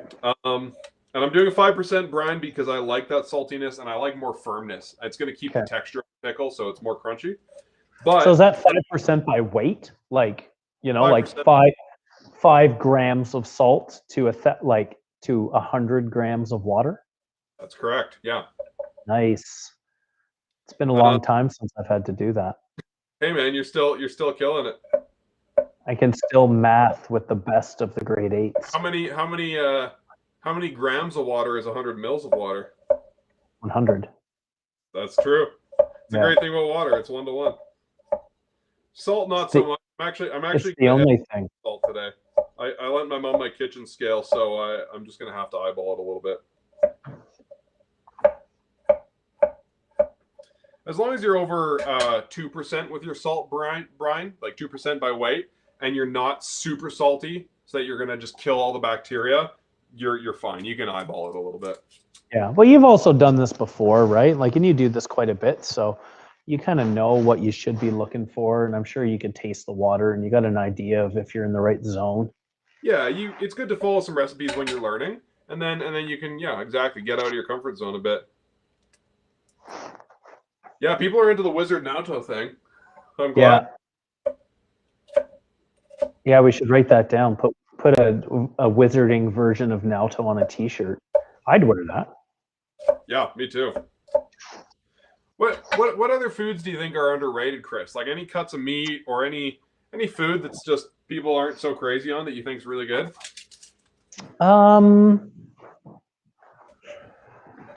What do I like? Like, what do I normally buy? I can't really like. I do like the reason why I did lamb neck that time, and I set off the alarm in the store, was because I do really like that cut of meat. Like, I think it tastes really good, and it braises well. You're not going to get big, huge. Like, you're not going to be able to like carve it into a roast because it's full of bones, but the flavor is really good. I like to not throw stuff away. Like, I'll I always put like parm rinds in the like if I bought a chunk of parm, I will I'll fire that in the in a tomato sauce while it's simmering or things like that. Yep. I always like hold on to bones if I can. Yeah, bones for sure. I'm always appalled when somebody throws out bones. Yeah. Yeah, Blank says cow cheek. Yeah, beef cheeks are really good. But even tongue, Blank says it's not disgusting like tongue. One of the kind of favorite dish that when I worked at the Whale's Bone here in Ottawa, Steve and I put this like pickled veal tongue, like tonnato, because like a veal, like vitello tonnato is like this very classic Italian dish where it's like roasted veal, and you make like this sauce out of tuna, and it goes with the veal. So we did that with the pickled, with the beef tongue, and that was a good. Like I really like that. I like tongue quite a bit. It's very fatty. Yeah. The thing about tongue, it's got a ton of flavor, and it's a pain in the ass to cook. Like there's no way around it. What have we got? Fred says Petite Tender, which is, I've also heard that called, it has a very unappetizing name of a shoulder clod, but it's a very thin, it looks like a mini tenderloin. It's not as soft as a tenderloin, but it's very good. Yeah. I would say like my favorite cut of meat would be like I generally buy, if I can't afford a ribeye, I'll buy flank steaks. I really like flank. Yeah. If you can find it, which is kind of hard to do in this part of the world, I was talking to Alex about tri-tips earlier today. You ever have a tri-tip steak, Nathan? I don't think I have. I've heard lots of people talk like waxing poetically about it, but I don't think I've ever. Yeah, it's kind of, it comes into conversation because it's like what's called like California barbecue is like a tri-tip like roast. So just avocado that have been smoked or what? What? No. No, it's this piece. It's usually like they would grill like this. It's a piece of the sirloin. Okay, cool. It comes off. Yeah, but they call it that because it's kind of triangular in shape. That's a really good one. I guess you probably can't like wood fire barbecue in California. It's probably like it's probably illegal. It pollutes too much. You'll put everyone out of their houses. They keep lighting that whole state on fire, it seems. Blank says flat iron, second most tender cut on the cow, plus more flavorful than tenderloin. Yeah. Cool. A little more expensive these days, though. It's a bit of a boutique cut. It's a pain in the ass to butcher too, because it comes like it's. Have you ever butchered a flat iron before, Nathan? I haven't done a lot of cow butchery. Lots of pork, lots of birds, but so a flat iron is roughly the size of this mat, And what happens is and it kind of tapers down on one side over here, but there is this huge line of sinew right down the middle of it. Oh. So you've got to almost like separate the damn thing down the middle, and then you get these two parts that you can cut a few steaks out of. Depends on what you're trying to do. That's how I would do it in a restaurant. I like. I'm looking up this. The picana. I've heard about that. Yeah, it's from the top of the rump. Oh, it's a sirloin cap, or sometimes called a culotte steak. I've heard of those. Yeah, those are good. That's a good cut of meat too. I just kind of have like a couple of places. Like I've got my butcher shop that I really like, and if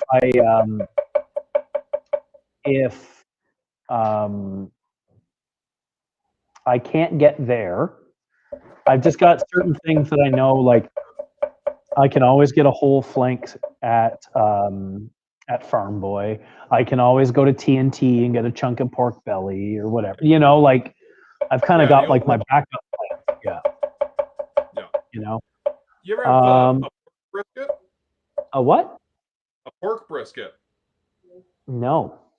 It's often overlooked because it's around the shoulder, and it usually just ends up in grinder or attached to a different muscle and then butchered into something.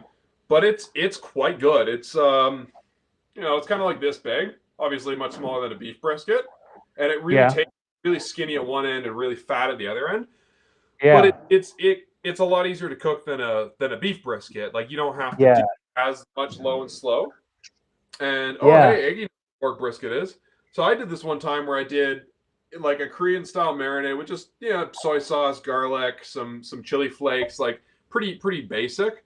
But I did this technique that I learned from a friend, and I think it's a South American technique. But I put it over the fire and I kind of grilled it and charred it for 10 minutes, and then back into the marinade for 20 minutes to reabsorb some, and then onto the fire and onto the marinade, and just back and forth for like kind of 3 hours. But I was doing it over a conro while I was grilling for a bunch of people. This is like 2 years ago, right? Grilling a whole bunch of yakitori for people. And then at the end of the night, I had this pork brisket that had just been really, really slowly cooked and marinated, and just took like nice thin slice of that, and it was so good. Yeah, I'll have to ask if the guys can at the butcher shop can get those. I'd like to try that. Yeah, I'm glad we got some love for pork brisket. Admiral Longstash says pork brisket should make good souvlaki. I make a lot of souvlaki at home, so I'll try that out. That sounds really good. Yeah. And Kyle says pork belly nation should do pork belly with kimchi on Saturday, Sam style. I'm a big fan of eating Sam style, so yeah, we do like a roommate dinner every Saturday with like my roommate and my spouse, and we were thinking of doing some Korean barbecue this weekend. So a couple of different kinds of meat. I think pork belly will be one of them. Nice. What actually, folks who are watching, what cut of beef should I cook on Saturday? Because I know what kind of pork I want to cook, but I don't have any ideas of what kind of beef I want to barbecue. I'm thinking something I can marinate and then just grill.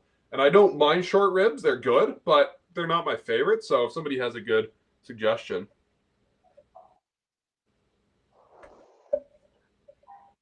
Yeah, I usually, the way I normally go about it.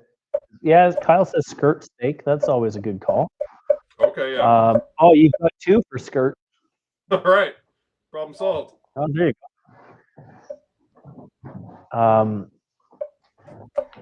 Yeah. I usually just because one of the guys who works at the butcher shop, I play D&D with him. So I'll every now and again I'll just text him and say, hey, what's cool in the store right now? Nice. That's a good way to go too, right? Nice. If you can, Yeah. Troy's asking when we get to splurge a little bit and we chuck in some money and get something a little fancier, get a nice steaks or something, right? Some good seafood. Yeah. Yeah, Troy said, what butcher shop do I go to in Ottawa? I really like Around the Block. So I live in Barhaven, which is it's a suburb in the southwest part of Ottawa. And Around the Block is fairly close to my house. And they've always got really good stuff. They're the closest and best to me. I might go. I bought those ribeyes I was talking about on Monday. I bought those from the butchery in Bell's Corners. They've got some nice stuff too. Yep. We got the Glebe Meat Market here in the Glebe. They've been around forever. You got Muckleston and Brockwell, which is over in like east of downtown. There's a ton of great butchers. I just go to the one that's close to me, the one where they treat me well too. There's always snacks when I go. They know how to get me to hang out and spend more money. So I like, Dr. G and Troy both say picana. I'm super down for it, but do you mind translating it for a poor white guy like me that has no idea what picana is? Because I keep hearing about it. Like I've heard about it like 10 times this week. And so now I need to have it, but I have no idea what cut it is. I think if you asked, I think it's a pretty popular cut. So it's like a culotte steak, Culotte. But if you were to hit that up, like if you were to mention it, they should know. But I guess if you're going to the grocery store, you're looking for like a rump.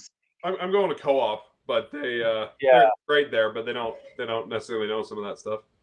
Yeah, so rump cap or top sirloin cap is what blank says. Oh, yeah. So like fairly lean with a nice fat cap on top, right? I think I got that the other day. Yeah. Okay. Yeah, I got some of that and made it into steaks a couple weeks ago. That's right. Yeah, I remember you buying that. Yeah. Okay. Problem solved. Probably one of my favorite cuts of beef. So glad we're on the same page. Oh, there you go. Everett is how great is the cheese shop in Barhaven? I've been there a few times. The last time I was in, I think they were waiting on stuff to come in, so it was a bit of a. They didn't get as much out of me as they normally do, but I do like having that close by. It's a pretty cool store. Yeah, it's called like House of Cheese, I think. You'd like it there, Nathan. All they sell is cheese. But I also work on the like. I've also got Nicastro's like 2 doors down from the store, and they've got me figured out too, right? I've worked here for over 5 years now, so I walk in there and like 3 of the guys are like, "Hey, Chris, you should try this," and they just hand me something, and I say, "Yep." And you just hand them your wallet. Yep. Yeah, we don't even really have much of a discussion about how much things cost. And then, maybe I spent a little bit too much on cheese, and now I don't get to buy other things. So I've got some peppers in here. I've actually never used these guys before. I think they're like called a cherry pepper or something like that. Are you familiar with these? Yep. Okay, cool. They had 3 kinds of peppers there. They had jalapenos, which are great, but I'm not going to use for a Giadiniera. And they had what else do they have? Like Scotch bonnets, which are great. I use them a lot. I'm not putting that in my Giardiniera either. Yeah, Voog, Nathan's making a Giardiniera right now, like the kind of like the Italian fermented pickle. Those cherry, like I've seen them called cherry bomb peppers as well. Right. They actually got these new things over at Nicastro's now, where I don't know the name of the company, but I bought this like rapini from them. It was like rapini, like in this like it's in sunflower oil with some garlic and some chili and a little bit of white wine vinegar. It's really good. It's weird because you don't think about taking like a green vegetable like rapini and sticking it in a jar to preserve it like that. Yeah. Super tasty though. But then they've got those same chilies stuffed with like an anchovy kind of situation. Oh. Yeah. This is a similar sort of idea, but this is eggplant. Oh yeah. And it's amazing. It's so good. I had it at an Italian market for the first time, and then I had to obviously make it myself. Yeah. And I can't remember the Italian name for it, and my Italian's terrible anyways, but it's basically you salt the eggplant to get all the excess water out, and then you pickle it for 20 minutes and let it sit in the brine, and then you squeeze out the excess brine, and then same thing, you just pack it into a bunch of olive oil with chilies and garlic and oregano and bay leaves and whatever else you feel like, a bit of meat, and it's just lasts forever in your fridge. And I usually throw it on sandwiches, but it's good just on a charcuterie board or anywhere you want it, really.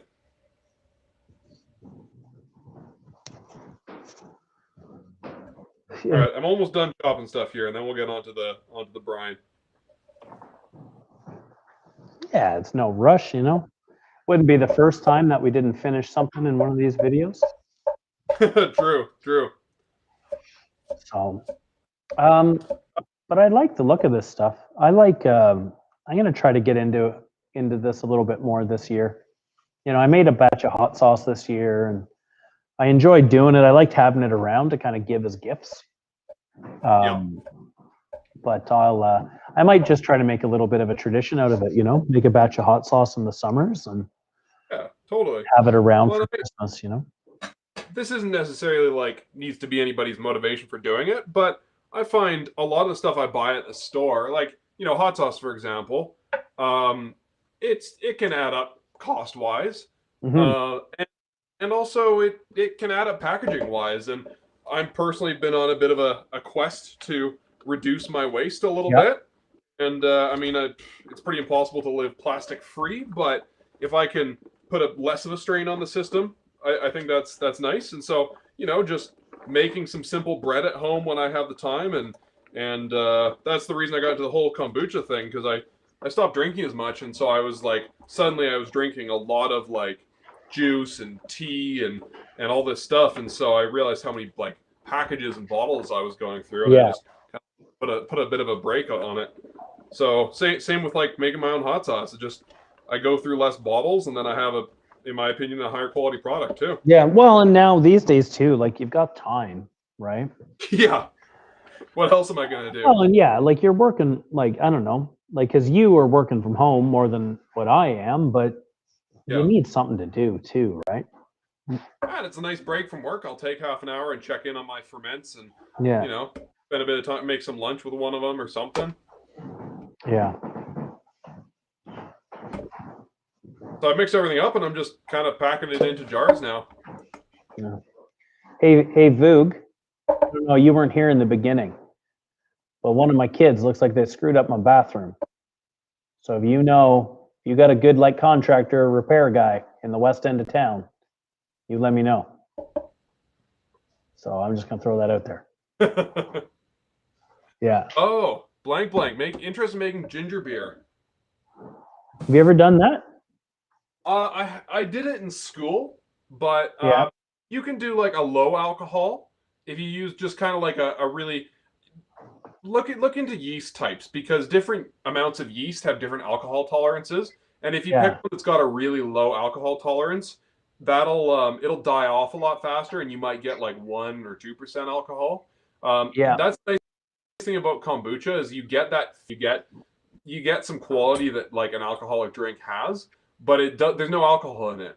During the process, the yeast produces alcohol, but then the acetic acid bacteria actually eats the alcohol and turns it into acetic acid. Same as vinegar, basically. So you end up with something that's really nice and sparkly, but there's no booze in it.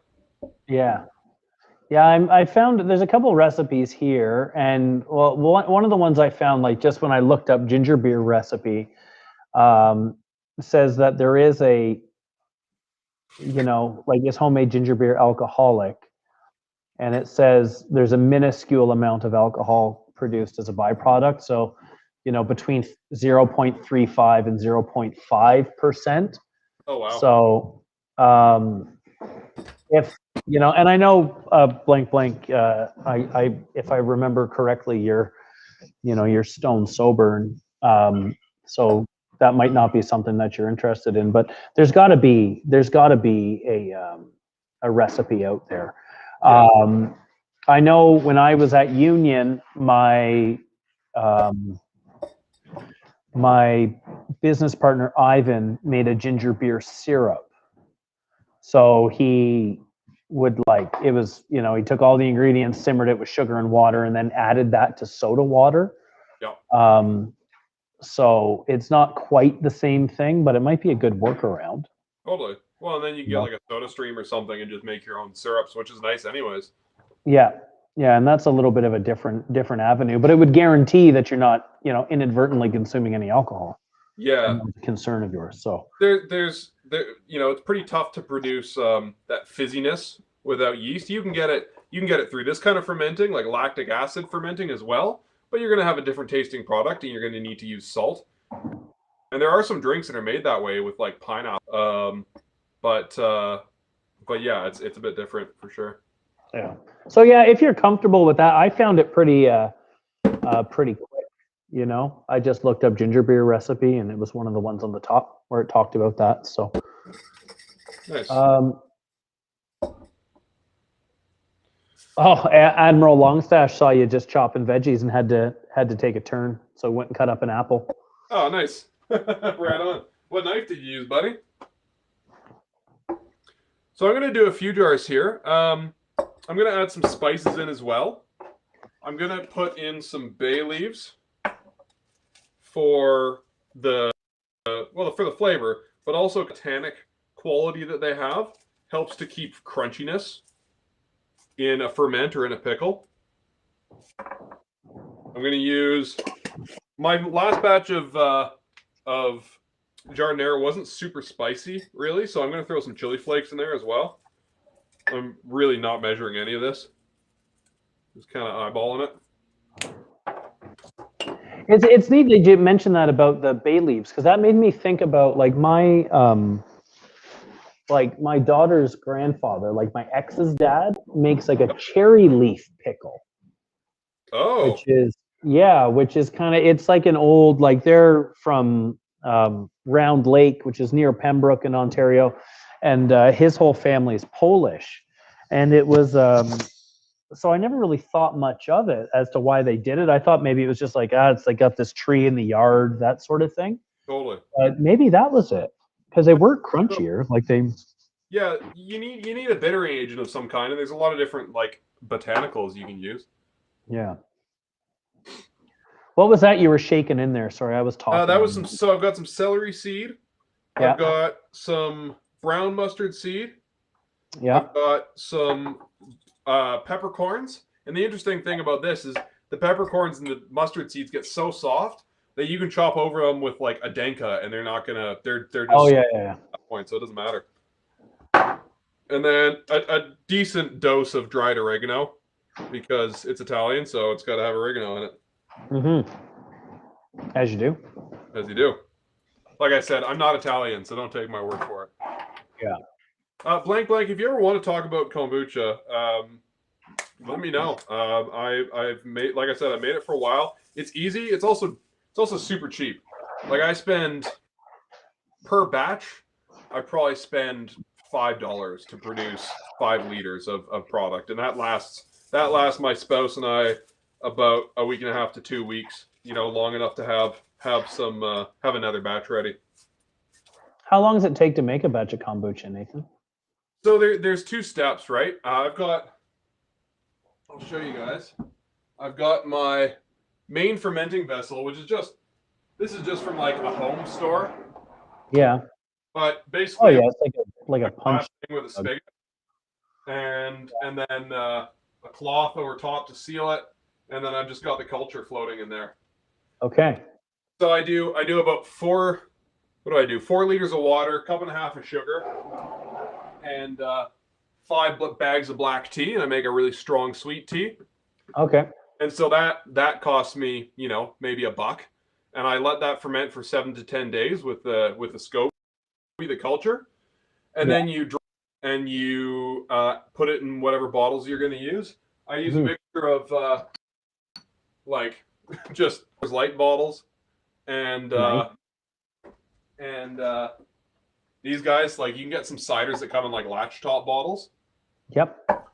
So I'll fill those kind of 3/4 of the way, and then I top it up with some juice, and I leave some headspace, and then I let it sit for 5 days to 7 days, and that's your secondary ferment. And then I opened this last night, so yeah, there's not much carbonation left, but you can see it's still a bit fizzy. And and you can do anything. Like the guys at Noma make kombucha out of anything. They've made it out of like old coffee grounds. They made it with maple syrup. Basically, you just need, for your second ferment, you need something with sugar and whatever flavor you want. So they were asking, how do you flavor it? Does it start with regular tea and then culture? Does it have other stuff like ginger? So I keep a fairly plain like main batch going. My first ferment is just black tea and sugar. By the time you ferment it, most of the black tea flavor is kind of developed and changed and disappeared. And then the secondary flavoring, you can use anything from juice to more sweet tea. You can do like a hibiscus tea or a green tea or a ginger syrup like we were talking about.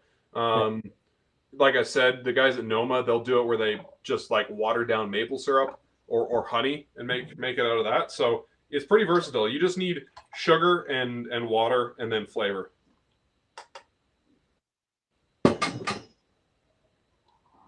Yeah.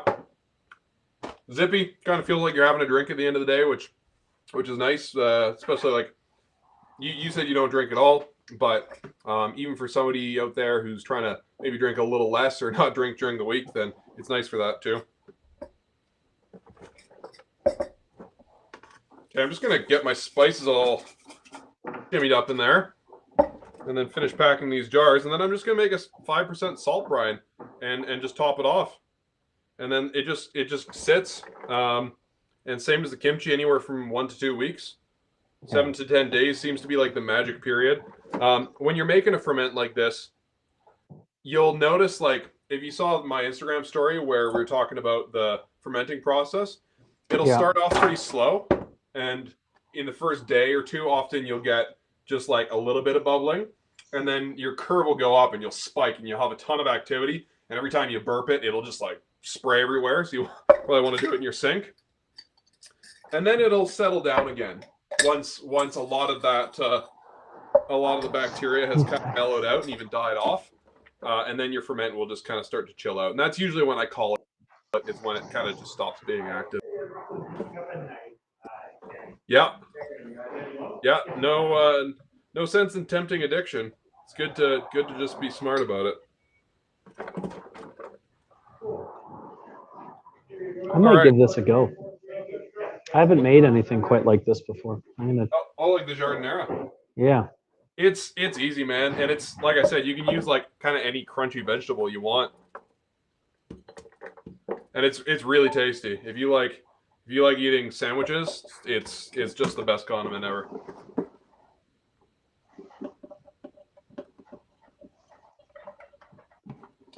Now I'm just making. I sent my dad the pictures of the screwed up bathroom, and now he's trying to call me. He could possibly be watching on Facebook right now. Yeah, maybe he's just trying to harass you. Yeah. I know that he just, dads, eh? I'm the same way with my own kids. Oh, yeah. Oh, just getting in the way, That's yeah, if I tell my dad I screwed something up, he's on the phone immediately. Yeah. Damon's got a good question. How hungry do you think humans had to get before they decided to try eating stuff like this and realized it was good? You hear a lot about those things, right? Like, like making cheese. Like, I remember being in culinary school, like all like the weird little like things they would have told you about the first person to make cheese and the first person to like drink booze or whatever. Like, yeah, it's that figured out milk was probably just like had a weird fetish and just got lucky. Yeah, it just worked out for them. Yeah, he got caught and he had to just tell them that he was, oh, this stuff's great, you should try it. Yeah, it's really healthy. Yeah, that's probably what happened. You're pretty wise.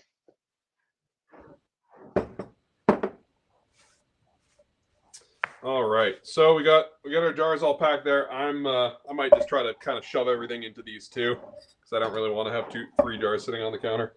But yeah, try making this stuff, Chris. Give me a call if you got any questions about it. Yeah, I'll send you a photo of my recipe. Yeah, it's please. Chicken scratch, but it's a super easy thing to make, and it's a good first ferment for people considering. Like, if you're not a big sauerkraut person or you just want to do something a little different, make some Giadiniera. It's dead easy. You just need veggies and salt and water and some spices. Oh, look at that. How long is it going to take you to go through all that, though? So I usually share, right? It doesn't cost me. Like that's the thing I think about fermented food is you're almost like increasing the value of what you're fermenting and making it more special. So I'll share it off because it only cost me, I maybe spent $20. I went to the health food store, got some more like organic vegetables. That's the thing. When you're fermenting, I have done this with stuff from like Superstore before. It's fine, but it's better if you use stuff that's a little fresher, maybe not as sprayed with pesticides. So I spent maybe $20-$30 on this, but then I've got a beautiful condiment for the next year. And this would probably last me for the next 6 months, but I'll share some of it off. I'll probably keep the big jar and give the little jar to some friends. Same as the kimchi, right? We were talking earlier about like you making hot sauces. It's just nice to have some of that in your back pocket, and you got to go to somebody's else for dinner, and it's a nice gift to bring. It's a little more special than a bottle of wine, and it doesn't cost you as much. Yeah, and you put some effort in. No, it's a great idea. Yeah. Well, I'm gonna make a salt brine right now. Yeah. But we got any more questions going on, or is it kind of? Yeah. Done? Well, while you're doing that, why don't I just kind of, we've had a lot of great conversation again. We do have. If you have any questions, you're trying to pick out a knife, or you're having a hard time taking care of your knife, or anything else, really, like, this is a discussion that I don't know. You guys keep coming back, so it must be somewhat entertaining for you. Yeah. But if you've got any kind of questions at all, picking out a knife, cooking something, we're nearing the end. We'll probably be wrapping it up in about 15 minutes here. But Nathan, you should share your recipe online. Sure. Yeah, I'll put. Let me know where you guys want to see it. Like, I'll definitely post it on the Instagram story. But I'll actually I'll post it up on YouTube as well, because I know some of you, like Blank was saying the other day, they don't use Instagram. So yeah, I'll post it up on YouTube. Just check, if you're not subscribed, subscribe, because that post will show up in your subscription feed after this broadcast, and then you'll also catch all of our live stuff. We've got Sharpening Night in Canada tonight at 7:15 Mountain Time. So and it should finally be on YouTube this time. Sorry for the rigmarole last time, guys, but it'll be on YouTube tonight. And then Chris and Kevin, are you guys on Saturday? What's going on? We are going to be on Saturday. Yep. Sweet. Alex just sent me a text that says, make a preserving series with Nathan and call it the Garrot Manger. Like garde manger. So amazing. I like that. I used to work garde manger, so I feel like that's appropriate. And so yeah, we're gonna do that. We got this week going, and then we're going to next week. We're just doing Japanese Knife 101 on Tuesday. Bit of a change to the schedule, right? Yeah. Yeah. So we're gonna be doing it Tuesday, 6 o'clock Eastern time, 4 o'clock Mountain time. Okay. And we're going to go back to our kind of once a week situation. And then I'll tell you, Admiral, what happened to the bathroom in a second. And then Blank had a knife question. So we're going to get back to that, because the Ottawa store is about to, we've been given the green light to open the doors again. Running with a reduced capacity, got to wear your mask, got to sanitize your hands when you get here, might be a lineup, dress for the weather, all the usual kind of stuff, usual for these days. But yeah, that'll be exciting. We're kind of back at it on Tuesday, which I'm pretty stoked about. Blank is asking, do you think Barkeeper's Friend is the best option to get rid of patina without me having to go back to their natural stones to get the finish right? Barkeeper's Friend is quite gentle. I would say a bit of Barkeeper's Friend on a cloth or a towel is probably the best bet. If you've got the, I would start with that. If you're not happy with the finish, it sounds like you got the gear to make it right, but that's the best place to start, I think. It's a very gentle powder. Tell you what, Blank, I've got a patina on this knife, and I'm going to have to sharpen it soon enough anyway, so I'll give it a try. And then Admiral's asking what happened to my bathroom. It's one of my kids, one or several of my children, I'm not too sure, have not been paying particular attention to the placement of the shower curtain. And they've caused a lot of damage to the drywall in the bathroom. And it seems like it might be leaking into the ceiling below. Nice. So luckily, I've got a bud who is a residential architect, and I sent him some pictures. Now he's given me a long list, which I'm not happy about, because I'm not particularly handy, but I know people who are. So I might have some trips to Home Depot, and depends on what I'm capable of doing. So otherwise, looks like I'm just gonna, you know what, maybe that'll be my next charitable thing. So you just gave that a scrub there, Nathan? Yeah, so for Blank, I just gave that, this is a Moritaka, so it's blue carbon steel. It patina's pretty nicely. I just gave that Barkeeper's Friend. And I think that looks pretty good. It's still cloudy, like the patina's not gone. If I scrubbed it longer, it might be. But it's lost that kind of like dark black color and any sign of like rustiness. And it doesn't look scratched up. It hasn't messed with my finish that I gave it too much. Oh, hey, you got a good trade in the comments there. Kyle says he'll trade you Brisket for drywall. Oh, for sure. Yeah. Easy. That's a no-brainer. That's an easy one. Yeah. And then Voog's got a plumber he likes. Look, I'm coming up here. Yeah. Yeah, that's awesome.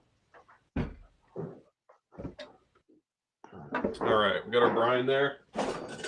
So it's just 5%. So it's you went with you know. So what you got there? 2 liters of water. Yeah. So what? 5% Yeah. So of that is like I said, 100 grams. I lent my kitchen scale out, so Yeah. I just kind of estimated. I looked up a little ratio online before we did this. I hope my math skills are as good as they used to be, but it's basically a third of a cup of kosher salt, or I guess pickling salt, with how much water did I put in here? Yeah, it's going to be 2 liters of water. Yeah. So yeah, 5% of that should be 100 grams. Yeah, exactly. Yeah. Which is about 80 mils if I did my math properly. Yeah.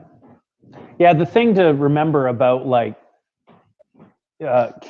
converting volume to weight of things like salt, of solids, is that you can't really rely on it. Like, don't go and like look at a recipe now and say like, oh, well, Nathan said that No.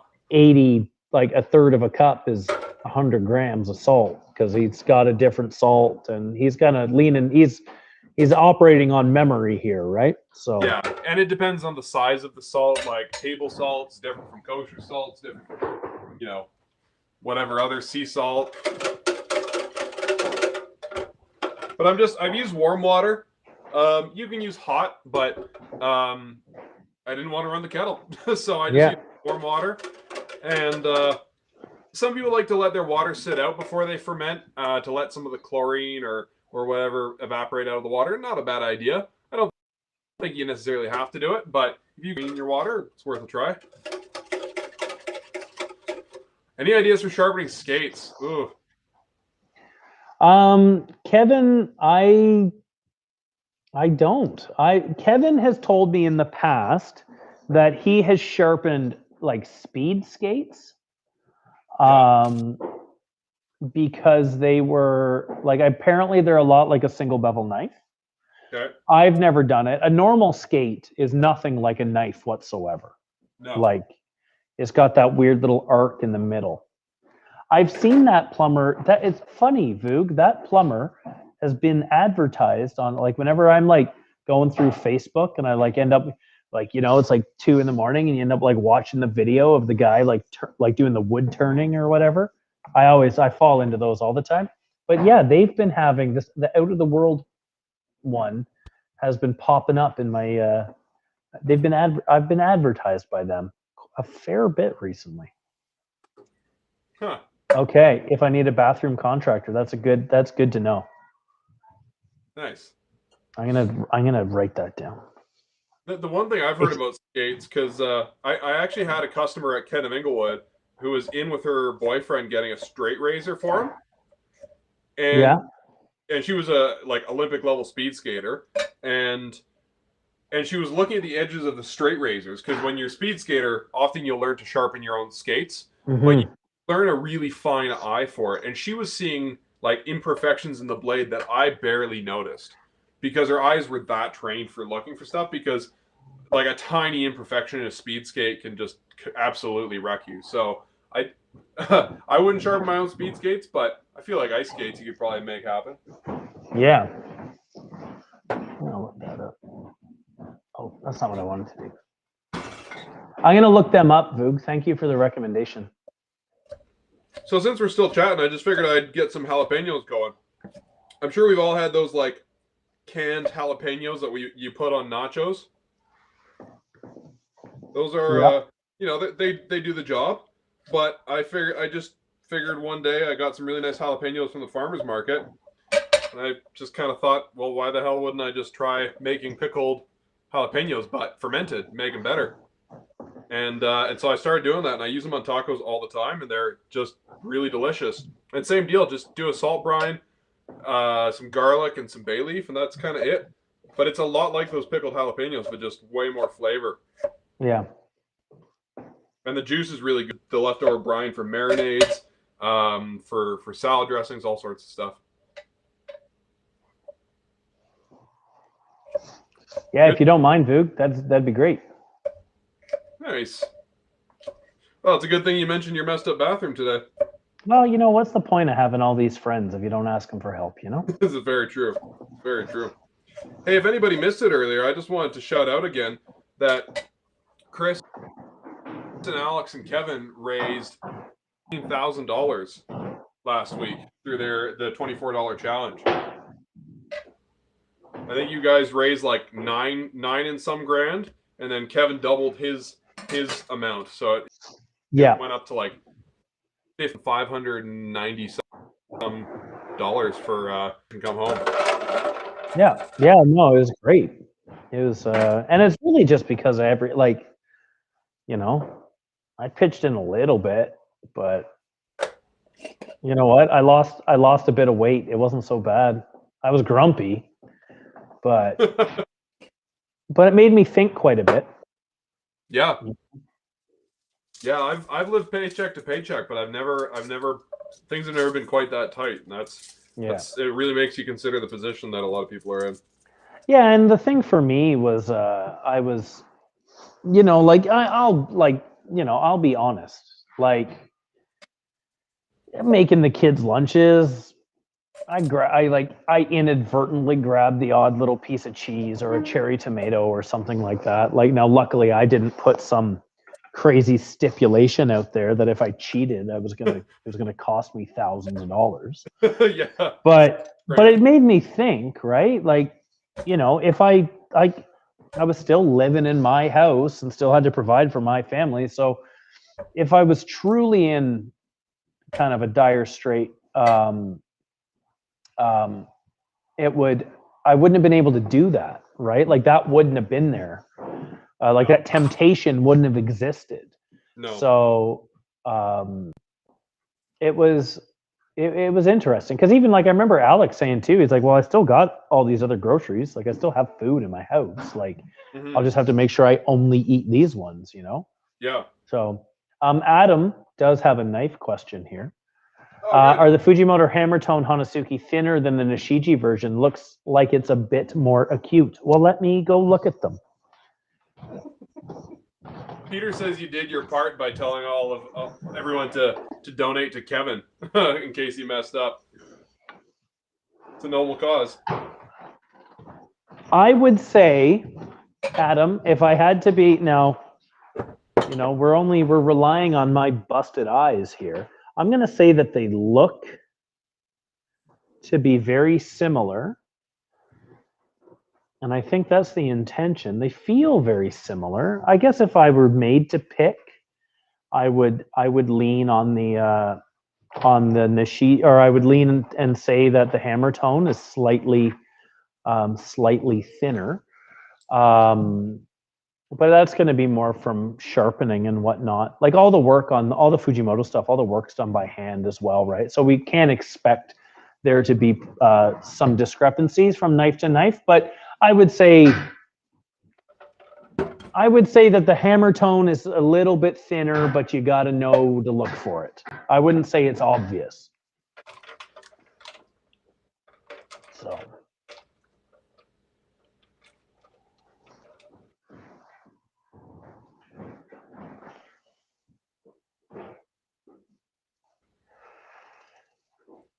I do like the Hammertones quite a bit. I'm a fan. I don't own one yet, but I think if I'll either get the Tsujihiki or the Hanazuki, I think.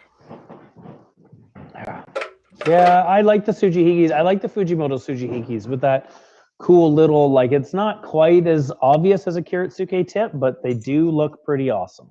Very, very reminiscent of it, for sure. Yeah. Yeah, it's definitely got a little more attitude, Yeah. Because the thing that no one, like, you guys probably don't know this about Nathan, but Nathan has a very different style to when he was younger. Yeah. Nathan is very clean cut. He wears nice clothes. He doesn't look like he's drunk on Jägermeister and listening to, Motorhead at all hours of the day. Yeah. Now, he probably still is listening to Motorhead a lot of the time, but he doesn't look it anymore. So, I'd say the only metal on Nathan's belt right now is the buckle. Shockingly, there's no bullets or studs or anything. Yeah. His belt is purely just there to hold up his pants, not defend his home. Oh, good Blank question. asked, here, I got to put that up. Yeah. Did you guys ever cook so much that you didn't want to eat anything by the time you were done? That was the majority of my career in restaurants. You know? Yeah.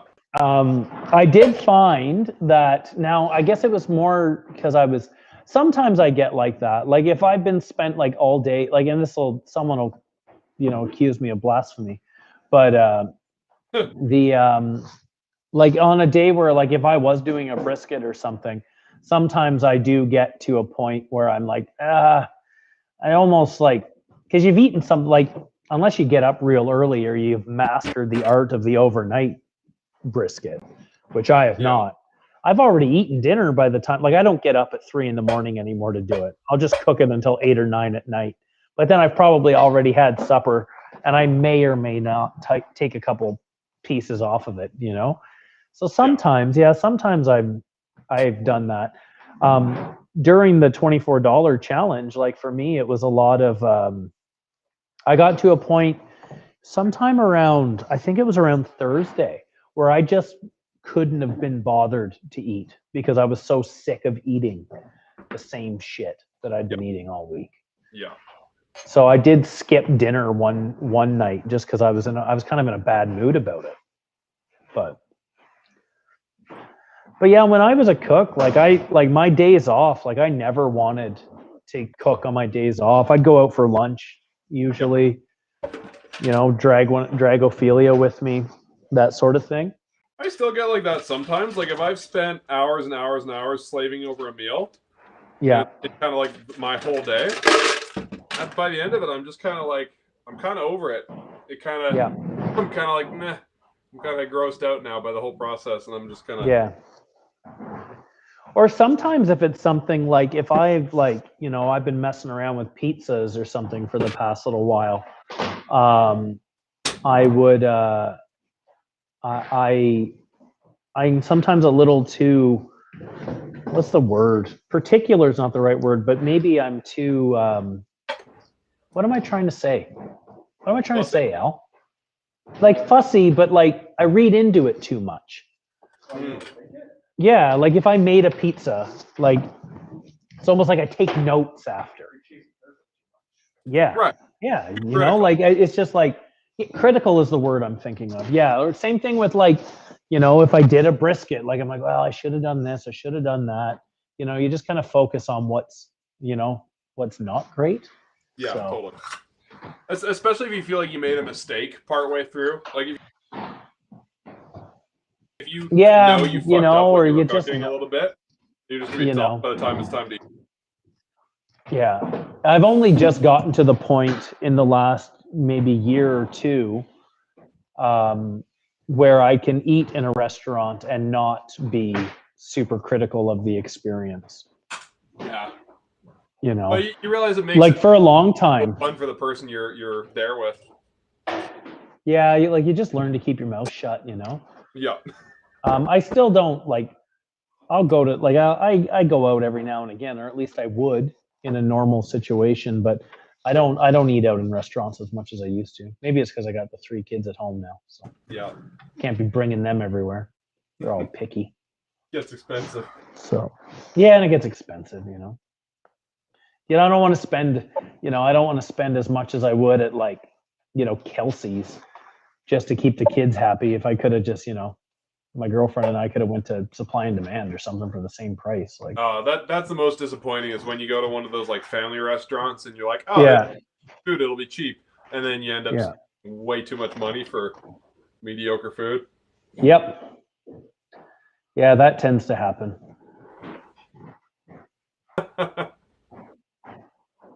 So. Well, seems like I think that's about it for me. Yeah, man.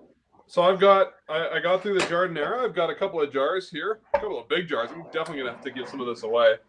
If you're in the Calgary area and you want some Giadiniera, shoot Nathan a text. Yeah. But yeah, so kimchi went pretty well. I'm quite happy with that. It's gonna keep getting some funk to it in the fridge, and on Saturday I'll let everyone know how it is. I'll try to remember to post some pictures of it to the Instagram, and yeah, if you want to catch more stuff in like 3 hours, Owen and Francis are going to be sharpening knives in Vancouver. It should be on YouTube this time. Yeah. And then Naoto and I are on tomorrow at 4. Yep. And then Kevin and I, we're going to do another video on Saturday.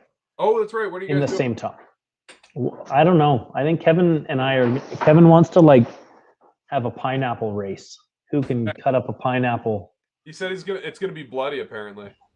Probably. I've never really, like, the only time I've ever like kind of, like take the eyes out of a pineapple and all that. I've only ever done that in our cut like a chef class. I've never really done it professionally. Never really worked at a place where pineapples were really part of the menu. Oh, he says, is there a punishment for the loser? Oh, he's there now. Jesus, he's still watching. Hope we didn't talk about him too much. But we'll have to just make some kind of outlandish bet, Kevin. I don't know what the punishment. I think that's the way to go, though. I think the punishment is more entertaining than a reward. Yeah. I'm gonna think of something. I'm gonna come up with some sort of ridiculous challenge for whomever cannot cut up the pine. I don't know who's gonna judge this or anything. I think it's just gonna be a matter of Kevin and I shit talking to each other the entire time. I don't know how official we can make this. Let the crowd judge. Mob justice. Oh, mob justice. Yeah, that's not a bad idea. Oh, loser makes a trendy TikTok video. That's terrible. I wish you hadn't said that because that's what he's going to latch on to. I think the punishment, I mean, it would have to be loser makes a TikTok account, because I don't imagine, maybe Kevin does. I don't think you have a TikTok account. I don't. No, my girlfriend saves up the funny TikToks she sees throughout the day and shows them to me when I get home. That's the best part about not being on TikTok is you just make your partner show you the good parts and you don't have to deal with the garbage on it. Yeah, it's all filtered through. Yeah. Cool. Well, I think that's it for me. Yeah, we're past 6. These guys I got to get out of here. Yeah. So cool. Well, thanks for hanging out, everybody. Yeah, and like Nathan said, we got sharpening tonight, more sharpening tomorrow, and then Kevin and I, or one of us, is probably going to lop off a finger and make the other one do something dumb. So Saturday should be fine. Just another Saturday around Knifewear. Yeah, and I think for sharpening on Friday with Naoto, he's got a knife from one of our viewers that I think he's working on, and he didn't say what, so it's going to be a bit of a episode. But sharpening questions, that kind of thing, tune in. Yeah. 4 p.m. Mountain Time. Cool. Don't forget to subscribe if you're not. Usually appreciate it. Oh, okay. We got one last question. One last thing from the Voog. Now, see, I'm very lucky. That doesn't happen to me very often because the foods that I get for myself, no one else really likes. Maybe like there's been a few times where like I was expecting to find a piece of pizza in the fridge when I got home and it wasn't there. But no, the kids don't really. The one kid who you would think who would help himself into stuff hasn't quite figured it out that he can just go into the fridge and that like the food isn't like. I think he thinks I do inventory every day and I'll notice if something's missing. So we haven't run into that yet, but I am anticipating it. He's an 11-year-old boy who is getting to be humongous. And soon we're going to enter the can't feed him enough zone. So, but I think with that, I think that's it for the day. Yeah, thanks. So good hanging out with you there, Nathan. Yeah, I appreciate you guys, and it's nice. I like getting to guest on some of these. So if you folks want to see more fermenting stuff at some point or other cooking, let me know. Otherwise, I'm sure we'll see you guys around. You got it, man. I'll talk to you soon.